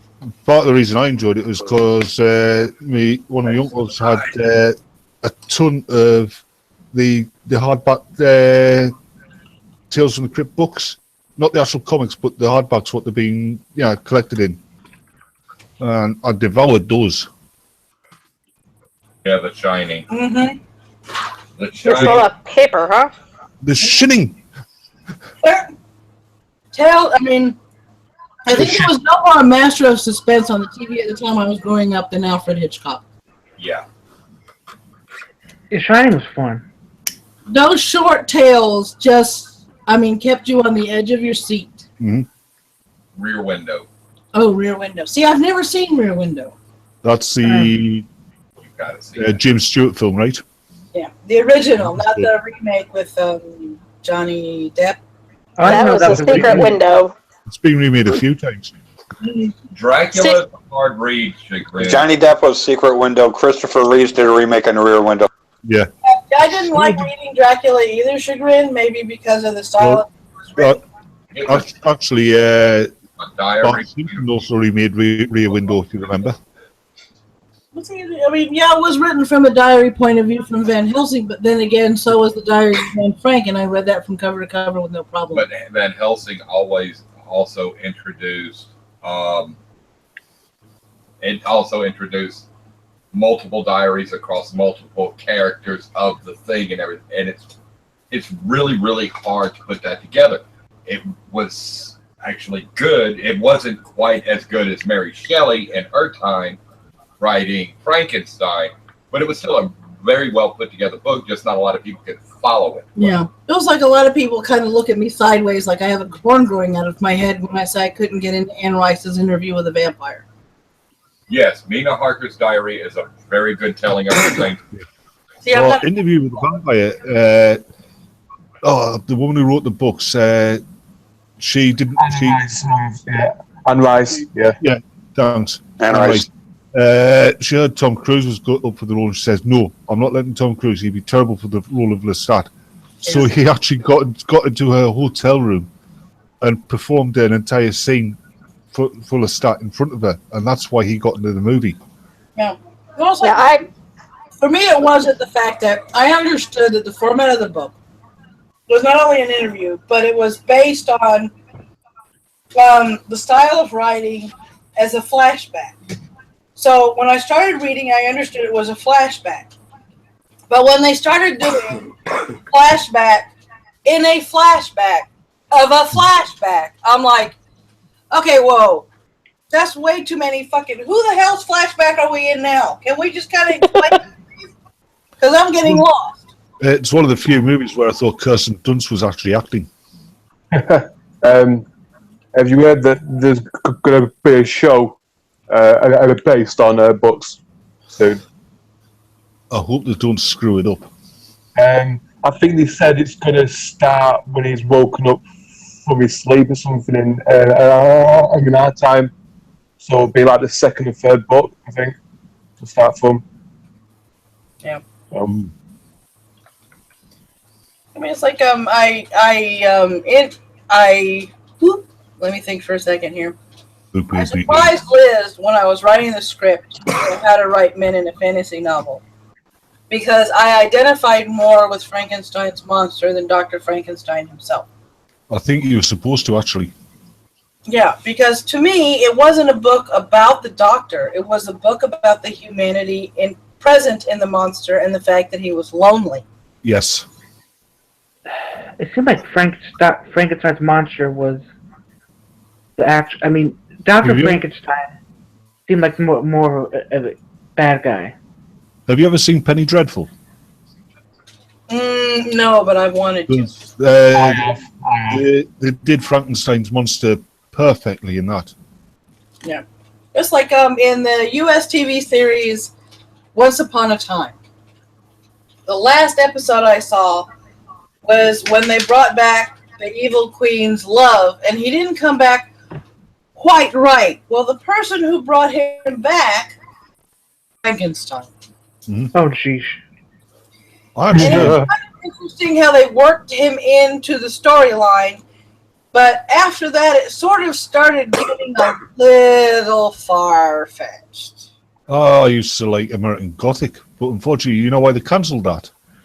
Because Why? Americans wouldn't be able to identify with a main character who's a bad guy and a devil worshipper, which was stupid because it was winning in the ratings against everything. Yeah. I mean, there are so many. I hate the fact that Hollywood is going back to their old library and trying to remake classics. There's so many new authors out there. I'm back. Some established authors that if you sit down with them and give them creative license and stick to the canon, they would make good movies. James Patterson, Patricia Cornwell, Brian Lumley. I mean, Brian Lumley is the one that did the other Vampire Cities, if I remember correctly. Yeah. Patterson's had a few movies put out about it. He's had a few movies put out, but he's pushing out books way too fast, I think. Like, oh, fuck. I'm brain farting because I'm drunk. The series that Patterson brought out that appealed to teens that I absolutely ate up like candy about the children with wings, the Max something series. I can't remember the name of the thing, but they were children that were genetically created with hollow bones so they could fly, and each of them had a different set of special powers. Oh, geez. That would have been an interesting television series. A lot of these books would make a better television series because of the backstories than, a movie, because let's face it, if it is a 250 to 400 page book, there's no way you are going to make an accurate movie without leaving some of the backstory out and confusing the people watching the movie. Maximum Drive. Thank you, Chagrin. Unless they do it like Lord of the Rings and make it into a 3-movie series for one book. True. Well, 4 actually. Are we still talking about horror movies, or are we talking about something else now? Are you getting scared, like?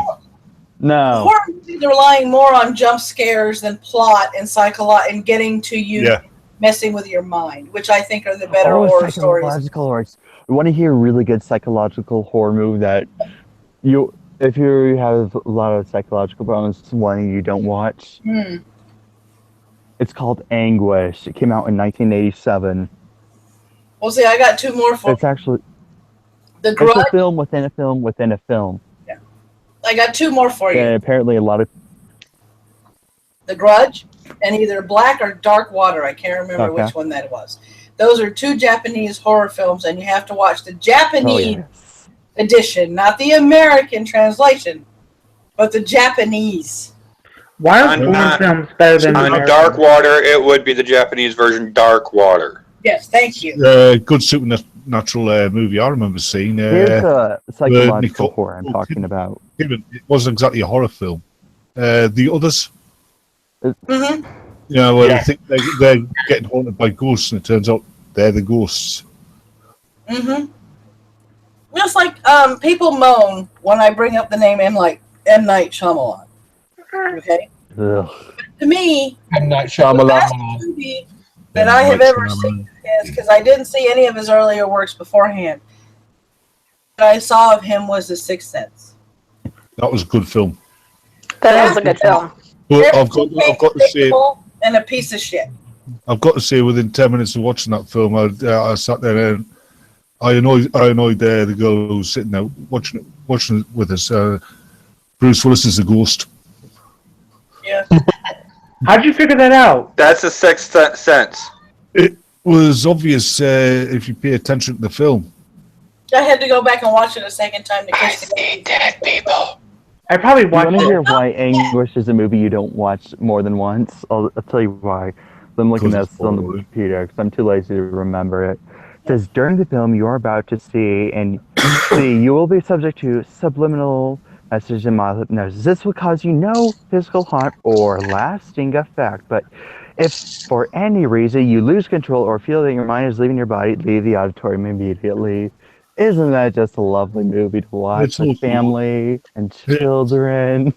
It's also bollocks. It's been proven a long time ago that subliminal messages and suggestions in movies, radio, or records do not work. Advertisers tried it. Advertisers used to try it. And Wait, so subliminal messages actually did work? They tried it one time? Yeah, they used to try it in adverts. Yeah, it's like Chagrin. I've never seen The Lucky Number 11, but the closest thing I've come to a psychological thriller that I absolutely, well, two of them actually. One of them is an older film, and one of them is old but fairly new. One of them was The Seventh Sign, and the other one was, Seven Deadly Sins with Morgan Freeman, and I hate it when I brain fart on an actor's name. Brad Pitt. Brad Pitt, thank you. Because I love movies that make you think and keep you on the edge of your seat psychologically. I think that's why I like, oh, God. What the hell is the name of that television show? The one where they chase serial killers. Oh, wait a minute. Criminal Minds. Yeah, that's why I like Criminal Minds. I do like Criminal Minds. That's a good one. It is. I like television shows and movies that make you think. I don't like television shows and movies with a lot of exposition that feel they have to explain to you everything like you're some sort of fucking idiot. Let me figure this out. What were you saying to me, Batman? She said she likes Criminal Minds, and I said she'll like Teddy then. Now, I do like Bones, and I do like CSI Miami. Those are my two favorite shows. Yeah, you can definitely tell me. Oh, I came up with another thing. I love Miami so much. Well, go and see the doctor then, Levi. Did you say you'd like to get boned? I mean, no. Here, I came up with another thing. What's your favorite shittiest horror movie that's so bad that it doesn't even try? Mine's Chopping Mall. Because in Chopping Mall, there's this girl, she's like running, and it's just really bad, and she's getting shot in the butt with a laser. Then she eventually screams, and she gets shot in the head, and her head just pretty much explodes. Critters. I got one way worse. Mom and I decided that we were going to find and rent off of a horror movie, and it was a horror movie. I think it was called The Djinn. These college co-eds found this fucking lamp, set this djinn free, and then all sorts of predictable bullshit happened, which made it the worst fucking campy movie I have ever seen in my life. Oh, I've got that beat. The entire Leprechaun series. Oh, yeah. I was gonna say that. They're so bad, they're good. Yeah. Another one that was done okay, but it was a really bad movie was 28 Days Later. Yeah. Or as we like to call it, Next Month. I like that film 28 Days Later. I like that movie. That's a good movie. It was alright. Well, then they terribly pulled out 28 Weeks Later, and I was like, are you kidding me? It was worse than the first one. Yeah. But we're bringing out third one as well soon. There was one horror movie that I considered really, really good. That was another older movie. That was, God, you guys are going to have to help me with the actor's name. It was the American Indian-looking guy from Young Guns that was in the movie. It was a supernatural thriller about opening up a gate. I think it was The First Power or something of that nature. Wasn't the guy who played for the Richie Valens, was it? I don't know, but if somebody says the actor's name, I would probably go, yep, that's him, because he was the one in Young Guns that looked most Native American. Oh, Lou Diamond Phillips. Lou Diamond Phillips. Yeah, that's right. Thank you. I think the name of the movie was called The First Power, and they were trying to, they were coming to grips with the fact that what they were dealing with was a supernatural force, which was an interesting movie. Yes, he was in La Bamba. He did play Richie Valens. Yes, he did. Yes, he did. Yes, he did. And did a pretty damn good job. And then the latest horror film that Ronan and I saw was one with the guy from Silence of the Lambs being a priest that had to be exorcised. I believe it was called Stigmata or something like that. Oh, Mark, do you know that they made a Geordie version of Silence of the Lambs? Really? Yeah, it's called Shut Up, Yous. What version of Silence of the Lambs? Geordie, you wouldn't get it, Teddy. Okay. I can't exactly remember the name of the film, because I'm sure Ronan, if he thought about it, would think of it. Well, the worst horror The guy film. who started the Silence of the Lambs, and he was trying to teach this new priest about exorcisms. Anthony Hopscotch. Himself became possessed. I know who you're talking about, but I can't think of his name. Anthony Hopkins. There you go. Yes. Yes, I said Anthony Hopscotch. Yeah. That's awesome. Turned out that he was also possessed by a demon, and the young priest had to exorcise him. Oh, wow. Worst horror film I've ever seen, that had no saving graces whatsoever. Flight of the Living Dead. Also titled Zombies on a Plane. It was terrible. So it wasn't related to, okay. It That actually was supposed to be a horror movie? Yeah, it actually made Snakes on a Plane seem like a high quality film. I'm sure Mr. Junior regrets doing Snakes on a Plane. Mm-hmm. Oh, there was another You movie want to made know another word? that was called the one with Mr. Glass. Unbreakable. That was a good film. That was a good film. Have any of you seen the one movie? It's called Zombie Lake. Oh my god, it's a shitty horror movie. It's made in 1981, and for a 1981 movie, it's just extremely dated. And guess where the country they made it in? Take a guess. Sweden. They just. Huh? You want to know one of the worst horror movies I've ever seen? What? Where was it made? Yeah, National Horror Killer. France. Yeah, he's starting to repeat himself now. Now, as far as zombie movies and comedy is concerned, I'm sorry, I love Zombieland, and the one with Shaun of the Dead. Shaun of the Dead. Oh, Shaun of the Dead. There's another zombie movie not many people much heard of, and that's Wanted, Undead or Alive. It's with Chris Kattan from Saturday Night Live. Pagan, why did you just mute Madwoman? Oh, you were muted by Madwoman. Why was she muted by Madwoman? Oh no, she muted Madwoman. Why? I don't know. How does she have that power? I don't know how I did it either. Accidentally. Is she unmuted? I don't know. Now Pagan Butterfly's dropped. Hey, don't mute the birthday girl, goddammit. Welcome back, Why'd you Pagan. mute me, you fucking bastard? I didn't mean to, Mad Woman. It was a very big accident. Yeah. It's like I was just about to say, the other kind of zombie movie that I kind of liked was the one with the guy who played our boy Deadpool. Was like an undead kind of police officer. Oh yeah. Oh no! He wasn't undead. Can I be heard? Nope. What was the name of the movie? Have you guys ever heard of Wanted, Undead or Alive with Chris Kattan from Saturday Night Live? Yeah. No. That was funny. One of the zombies, they could talk in this. Actually, his penis fell off and he was worried about it. Oh God. Literally one of the best horror comedies I've seen has got to be An American Werewolf in London, closely followed by American Werewolf in Paris. Yes. It starts off the bungee jumping from the Eiffel Tower, and that girl tries to commit suicide, and he catches her, Let's Go when he's safely put on the ground and then knocks himself out. When the bungee cord shoots backwards and he bangs his head off the tower. That was a good film.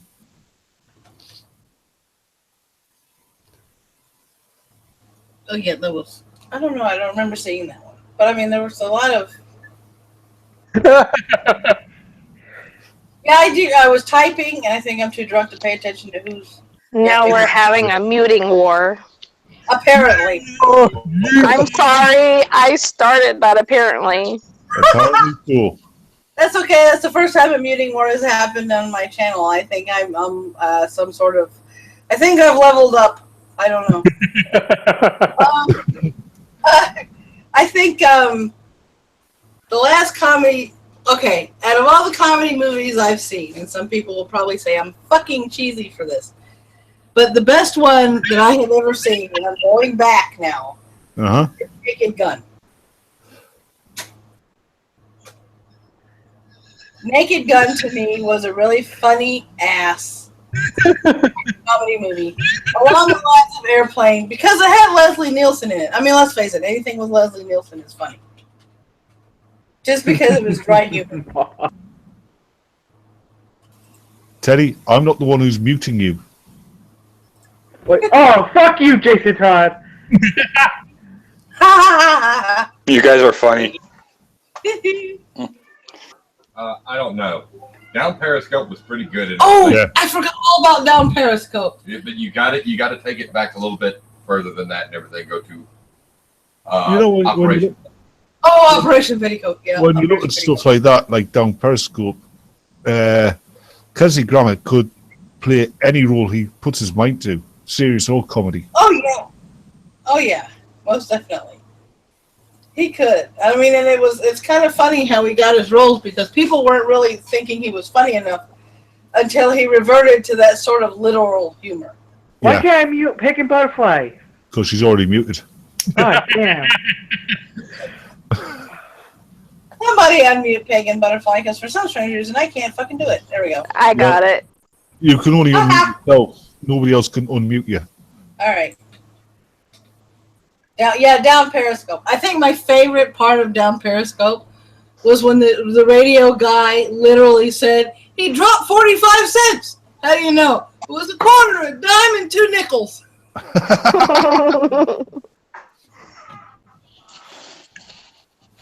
After Airplane, there was a lot of I got one to top you, Amanda. I actually saw, with my father, Abbott and Costello meet Dracula and Frankenstein. Oh, that was brilliant, that. That was absolutely freaking hilarious. Especially I've seen it.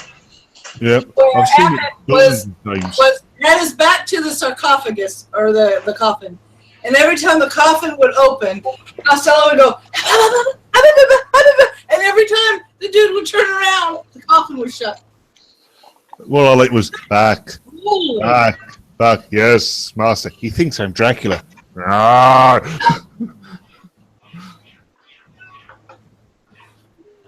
Oh my god, that was absolutely They were good films. Mm-hmm.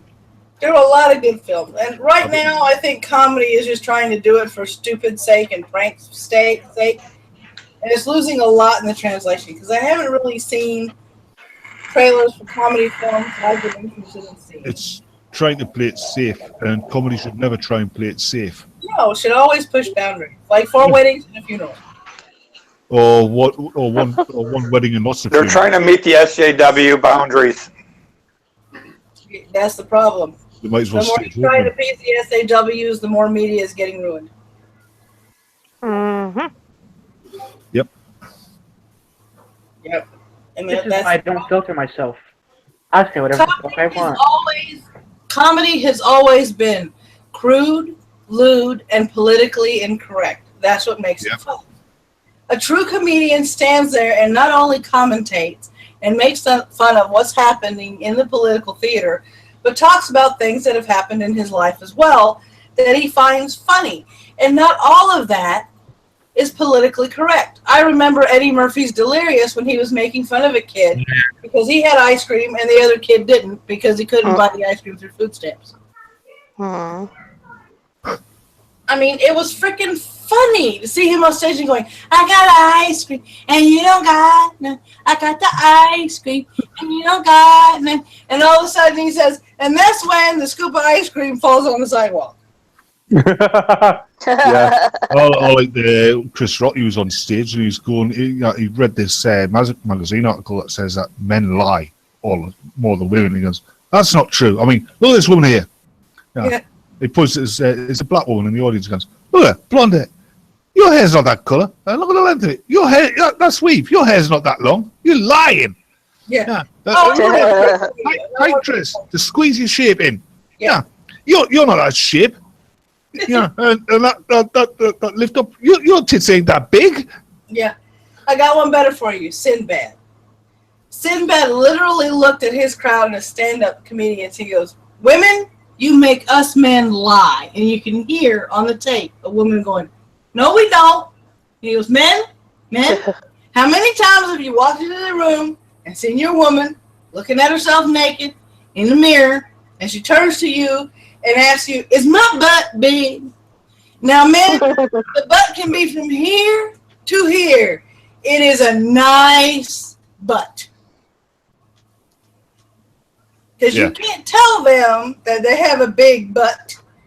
You know, and if you're on the beach, it's even worse, because if you're looking at somebody with, like, what do you say, dental floss for a bikini, and they're like, "That's that what you like?" You have to look at them and go, "No, honey, I like the way your fat ass drags in the sand." Exactly. What's looking around?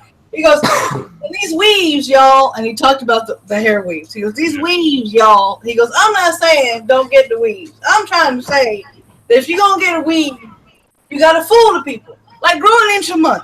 You know what, if they say your hair's getting longer, you say, I just wash them. He said, because if you're bald on Tuesday, listen to me, if you're bald on Tuesday and have hair to your butt on Wednesday, you come home and your dog won't even recognize you. Oh, God. Yeah, that was Sinbad. I remember once I was dragged by this girl I was going out with. I was about 22 at the time. She dragged us out to do some clothes shopping. She was getting clothes. And I was bored out my skull. And I was so fed up. She was in one shop and she'd come out of the changing room and goes, well, what do you think? Does this make me bum look big? And I goes, no, pet. It's the fat in your ass that makes your bum look big. Oh. My dad says the same thing to my mom. Yeah. Every time. My dad always said the same thing every time. My mom took to dyeing her hair. Now, my mom has black hair. She decided to dye it blonde and it came out red. And my dad wasn't saying anything. He didn't notice the change or anything like that. So Mom said, well, don't you like the new color of the hair, of my hair, that I changed it?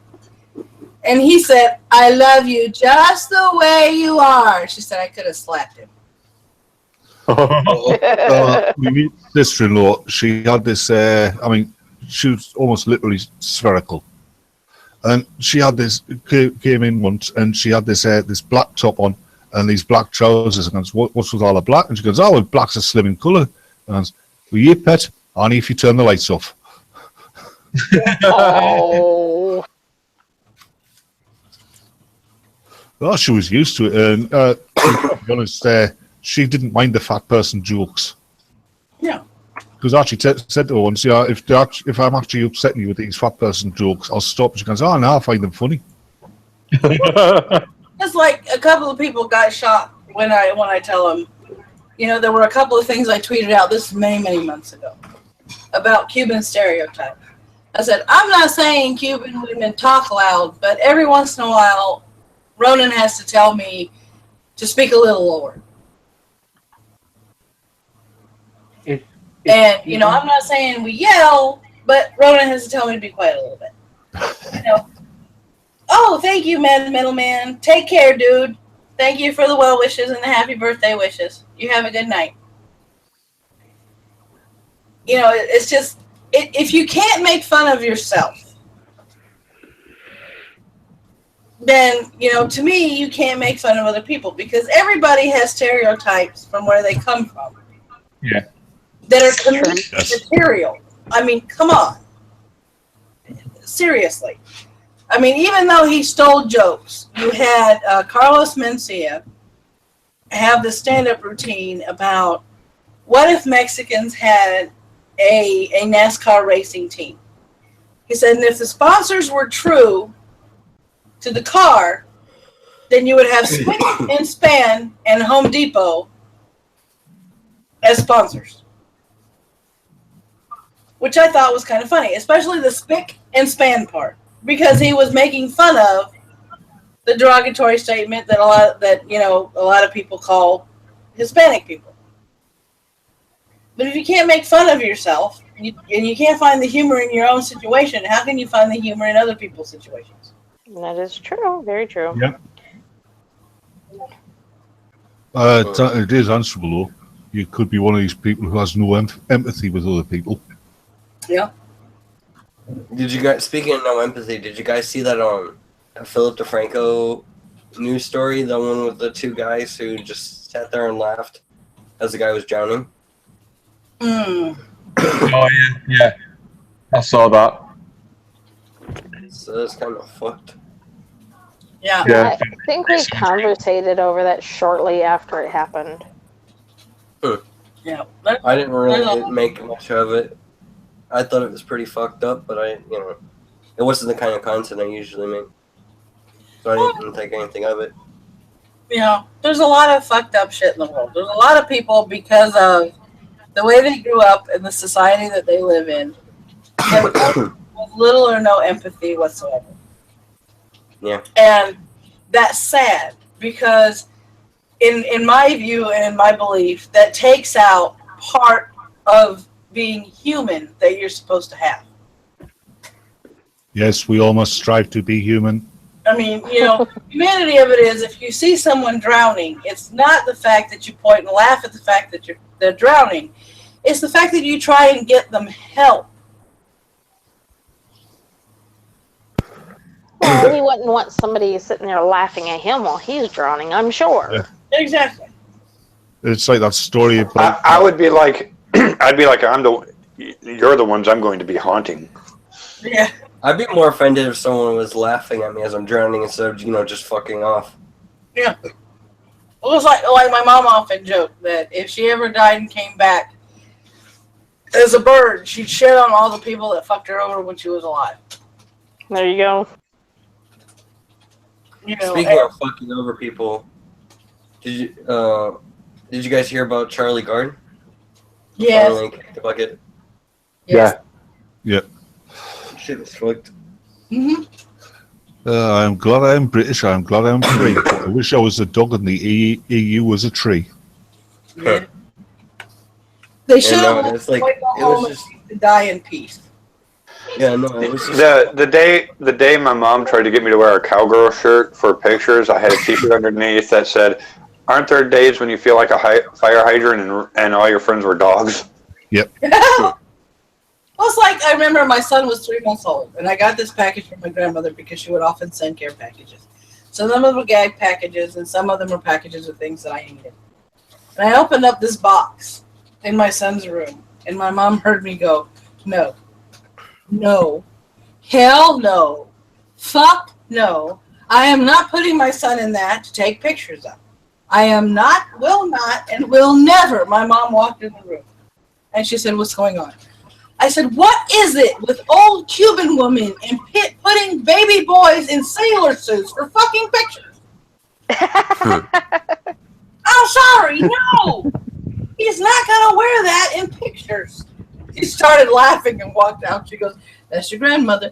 And she's going to say something if you take pictures and he's not in that suit." Well, let her say something, because I am not putting him in a freaking sailor suit. No. I'm sure that rolled over like a lead balloon. So is that like a Cuban thing? Yeah, I guess it is. And she called me after I sent the pictures out, and she goes, "I see you didn't use the suit." And I went, "Respectfully, I love you, grandmother, but no." And she started laughing.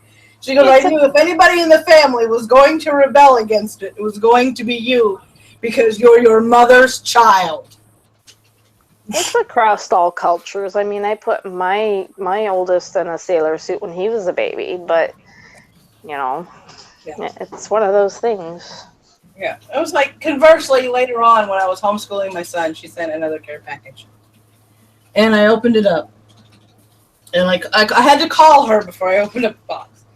In this box was a wooden carving of a hand shooting a bird, and she said, "Did you get to the finger yet?" "Yes, I got to the finger." "That's for your son." "Why would you give my 13-year-old a carving of a finger?"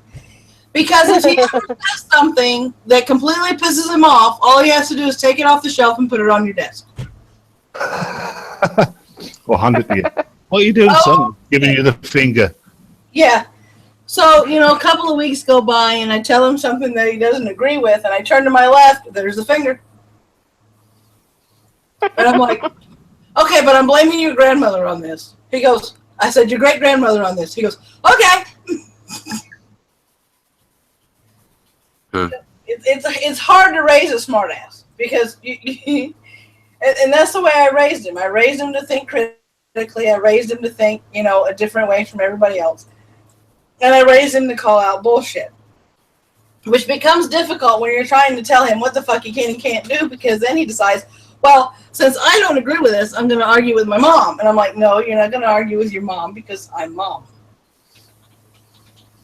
And so he asked me one day, he goes, Mom, are you ever wrong? I said, there's only one instance in a mother's life where she's wrong. He goes, when is that? When it's her mother.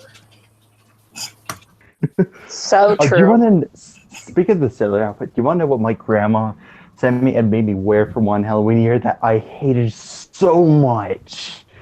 She made me put on an Owasso outfit, which is a Chilean cowboy outfit. I'm like, no, I don't want to wear this. She said, you're going to wear this, and you're going to come to the party with me, and you're going to wear this. And she said, if you don't, you're going to have some issues with me. Oh, I'm like, I don't want to. And I was the most pissed off kid. I was like, I had the most pissed off look. I was like, I don't want to wear this. I hate this thing. And I couldn't wait to get it off. And when I got it off, I was like, I asked my mom, can we get rid of it? She said, sure. My cousin, 12 years older than me. I ever bought a dress. It was gray with maroon trim, and it had like fringe and ruffles. And I wore it to my mom's mother's house, which is more of a traditional Cuban than my dad's mother was. And she goes, gray and maroon red aren't fit for a young lady. You should be wearing colors like pink and pastel blues and light yellows and whites. And she slowly saw my face turning to something that looked like I had eaten something that had gone bad. And she goes, all right, you're your mother's kid. I'm not going to argue with you. Wear whatever the heck you want. And I went, thank you. Thank you very much. I mean, looks like you ate cottage cheese, right? Yeah. My cousin, who's about 10 years older than me, well, she got married when she was 20, and she decided that all the men, like not just men, but all the male part people at the wedding were going to be wearing traditional Scottish dress. And I turn out, I am not wearing a skirt because it's a kilt. It's fine. I'm not wearing a skirt. I didn't go to the wedding.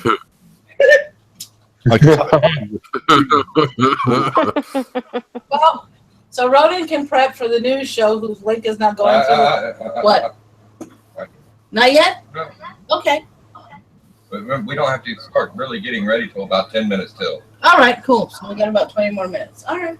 I always wanted to wear a kilt. On the live chat. Now I'm going to explain to you about this link. It is about an online radio show that is often hosted by Mitch and his friend named Ghost. They talk about anything and everything. It is not politically correct. It is called American Reality, and it starts at 8 p.m. It is a very not politically correct on the internet. Oh, I know, right? They talk about anything and everything. It's a very good show, and they're very entertaining, especially Ghost. Ghost is really hilarious. Funny.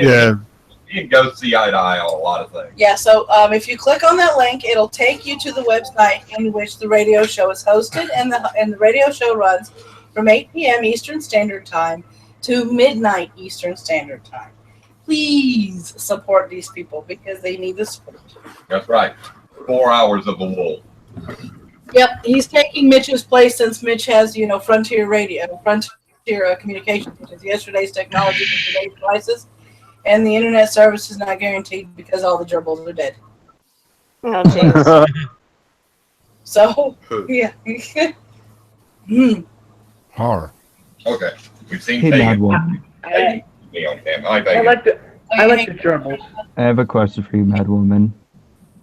Yes? Do you think the Oh, fruit okay. hat is more of a Brazilian thing or a Cuban thing? Because I've seen it in both cultures, but The what hat?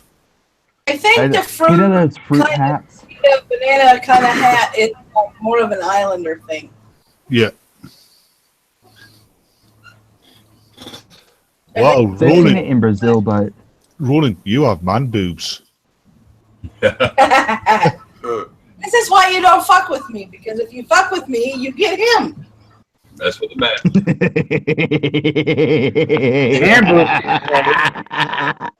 No, Teddy. No, put them away, Teddy. God, Teddy, no! Stop it! Stop it! And I'm sure. Stop it! Stop it, Teddy! Stop it! And I'm sure with all the friends I have made on the internet at this point, it's not only Ronan that they would have to contend with many friends that I have made on the internet. And believe it or not, If they I decide have to screw with me. quite a few people, and I can just about guarantee that if I asked them, hey, we're getting together, we're going to go somewhere, you want to come? A lot of them would say yes. Teddy'd be the first on the list because I'd have to bring that rapey bastard. Oh, but you'd have to get me all the way. Like, what state do you guys live in? Yeah, but you'd not be Georgia. getting Teddy, I don't think you'd you're not be gonna dox getting in the yourself. car. You'd just be getting a pair of roller skates and some rope. Okay, but I have to ask Madwoman, what state Yes? do you guys live in? We live in Georgia. Oh, I could drive over to Georgia and find you guys. Yeah, but she's on about Georgia. Yeah, good one. Teddy, she's not on about Georgia. She's on about the Georgia in the Ukraine. Ha ha ha. Fuck.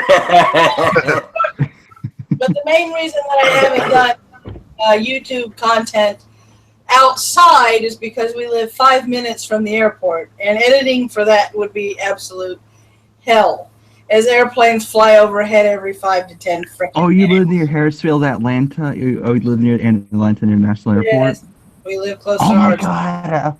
I've always wanted to go back. I want to go back to the airport. Madwoman, So many good airplanes there. Madwoman, I once saw a Korean Whatever airplane time when you're on the something. way over, let me know. We'll meet you at the airport. Madwoman, your So I'm dog a is huge with AV toy geek. by I himself. fucking love airplanes. This is like you could Get say the I have dog a on the fetish camera. for airplanes. Make your appearance on the stream. That way everybody can see the boo-boo.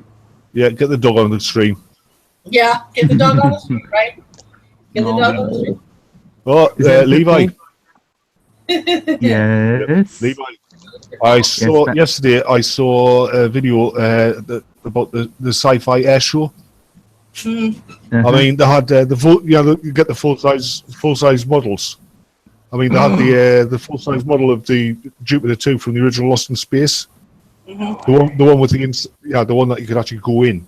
Oh, I saw that picture. That's an Eagle from Space 1999.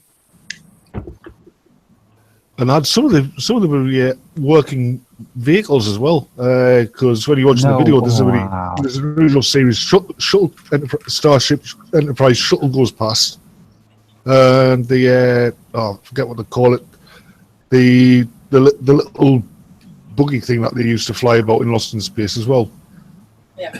But they had tons of stuff. If I ever move to Vegas, No, it's like a little like. I want to go see the Star Trek experience. If they still have it. Because I would absolutely love to be in that particular exhibit and walk through that set.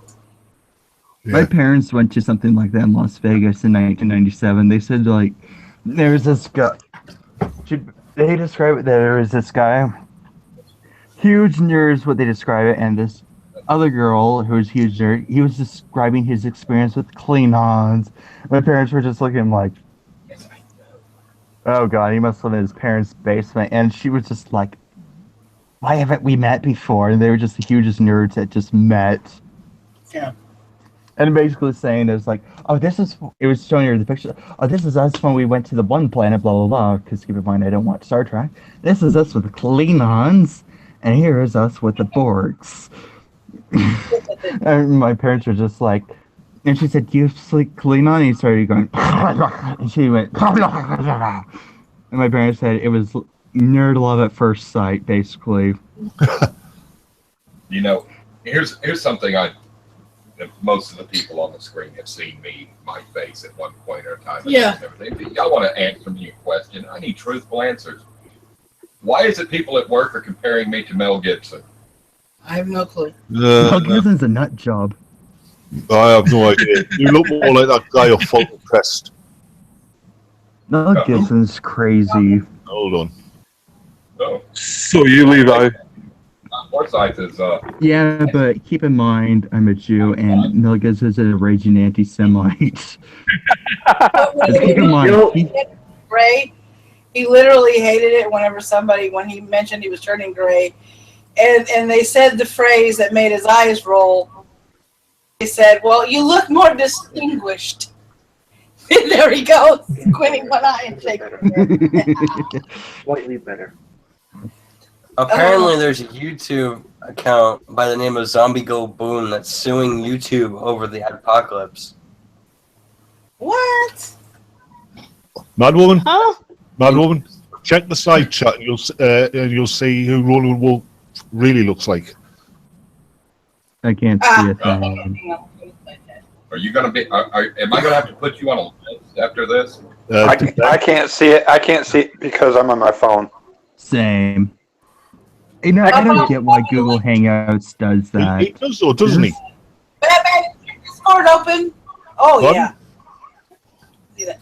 Put the link in Discord, because if I open Discord, I think my computer's going to hate me. Okay. You want me to put it in Discord? Okay. Mm-hmm. God damn you. It was like when I said it, his eyes rolled and he shook his head and he goes, "I hate that phrase.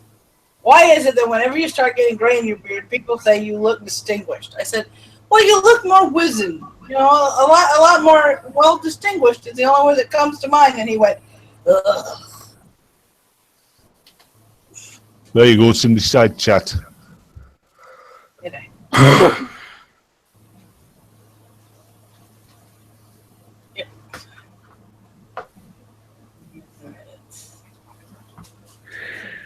Okay, put that in the Discord error list because shit, I'll open it, but holy crap. That Batman, that picture reminds me of the one guy from. I'll put it in What's his shooting name the from shit. Star Trek? That's pretty much guy. I can't remember his name for some reason. That's what that guy looks like.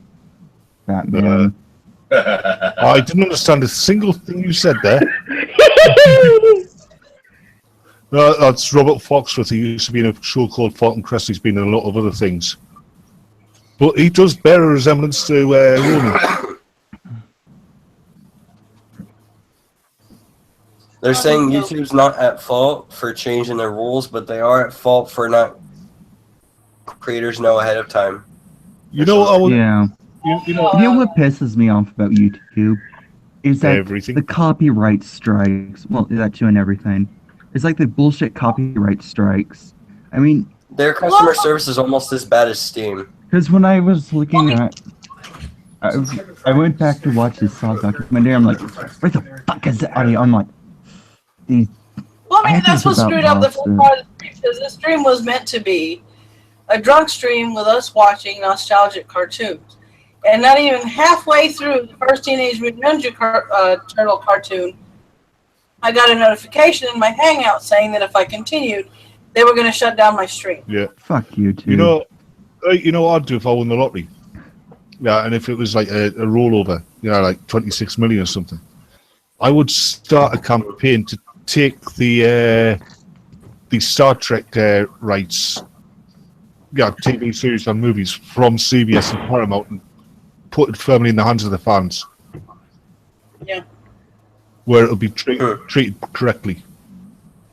I mean, to me, the reason that the Avengers work so well is because Josh Whedon was a comic book fan. He was a fan of the Avengers. He also didn't have total control over it because he said that he wanted to make the Black Widow the most important character in those Avengers movies.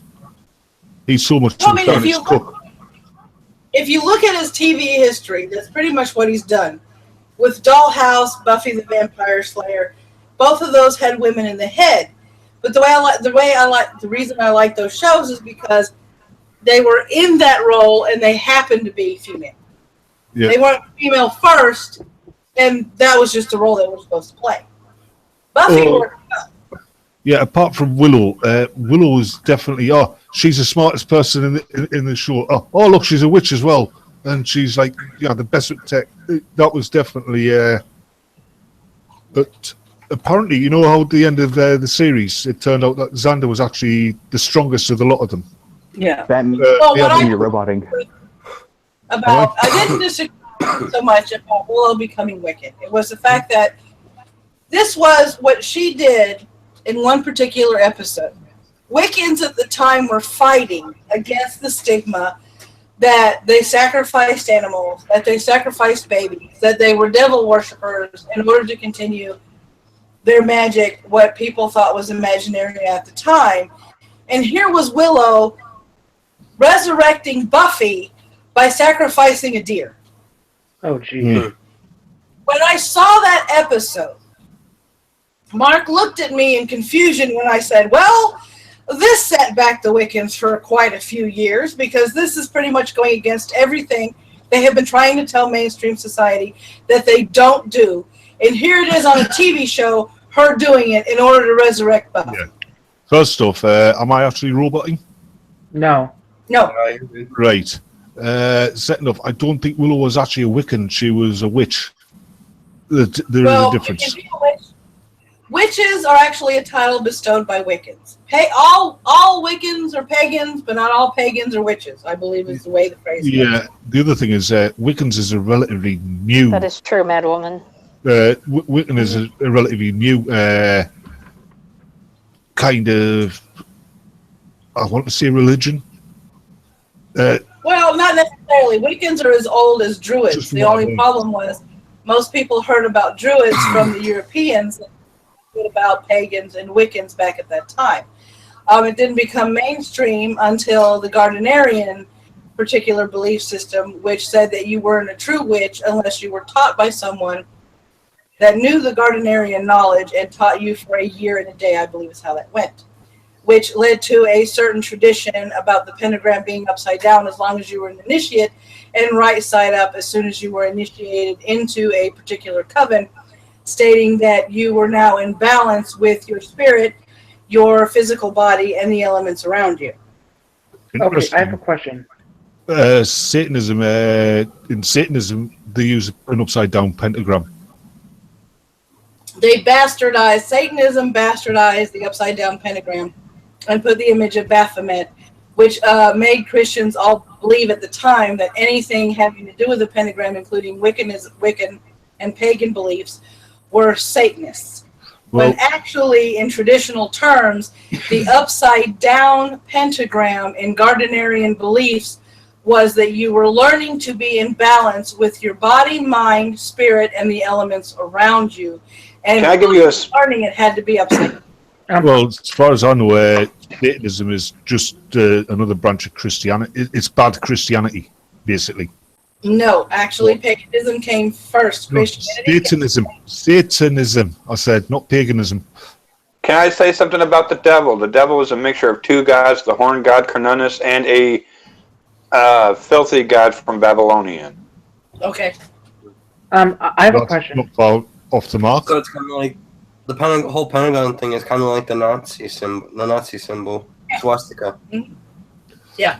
It's been associated with the Nazis so bad that people go to visit these like Indian and Hindu places, see swastikas everywhere, and they start panicking.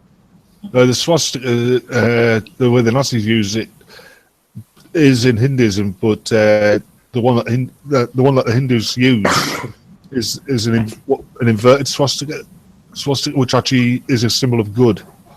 Mm. Okay. The one that the Nazis use is a symbol of evil. This conversation short, but I would like to have this conversation on spirituality and different religions at a later time when I'm a little more sober. But right now they are gearing up for American reality, and I don't want to be talking while they're broadcasting.